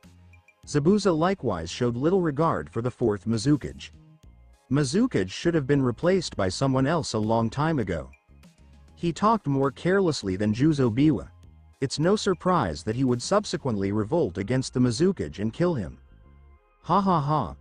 Biwa Juzo laughed emotionlessly and said, but we are ninjas of Kirigakure village after all, and we must obey the orders of the Mizukage. But I have decided that after this job, I will leave. Biwa Juzo's statements astounded Zabuza. Leave?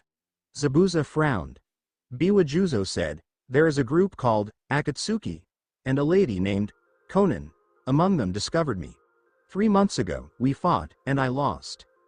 She asked me to join Akatsuki, and gave me half a year to consider. Biwa Juzo gazed up into the sky and said, I have made up my mind. He offered an olive branch to Zabuza. Zabuza, you are a wonderful young guy. Are you interested in joining Akatsuki beside me? If you and I band together, even outside of Kirigakure village, we can build a name for ourselves. No, Zabuza said. His eyes were filled with malicious intent. I will stay in the village because I have more important things to do. Oh, Biwa Juzo asked, is it that kid? He seems to be rather attractive. I believed he was a lady earlier. I was afraid until I spotted him in the men's restroom. Zabuza was taken aback and turned his head away. HMPH, it has nothing to do with him.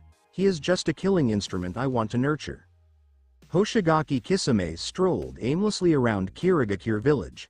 His arrival, even in the blood mist policy-ridden Kirigakure town, was unusual. Others often look at me strangely, but he did not care. I haven't been back for half a year. Hoshigaki Kisame wore a samahata and held a bandaged sword. He stared at the desolate Kirigakure village. Nothing has changed. Hoshigaki Kisame shakes his head. The whole Kirigakure hamlet lacked vitality, and everyone who went by him felt numb. There were even fewer things at the street-side stores. There isn't much to sell, and the prices for the things are exorbitant. Even the ninjas feel the agony. Most folks are skinny and haggard. It is obscene. It's difficult to believe that this Kirigakure village is one of the 5 main ninja villages in the ninja world. The 4th Mizukage's blood mist policy has murdered numerous individuals in recent years. What is wrong with me? I used to never get confused. Kisame whispered in a voice that only he could hear. He has always carried out his responsibilities as a ninja. For the duties entrusted to him by the community. He has slain several Kirigakure ninjas. Kisame has slain numerous villagers who loathed him, as well as many comrades who were nice to him. He used to never be puzzled.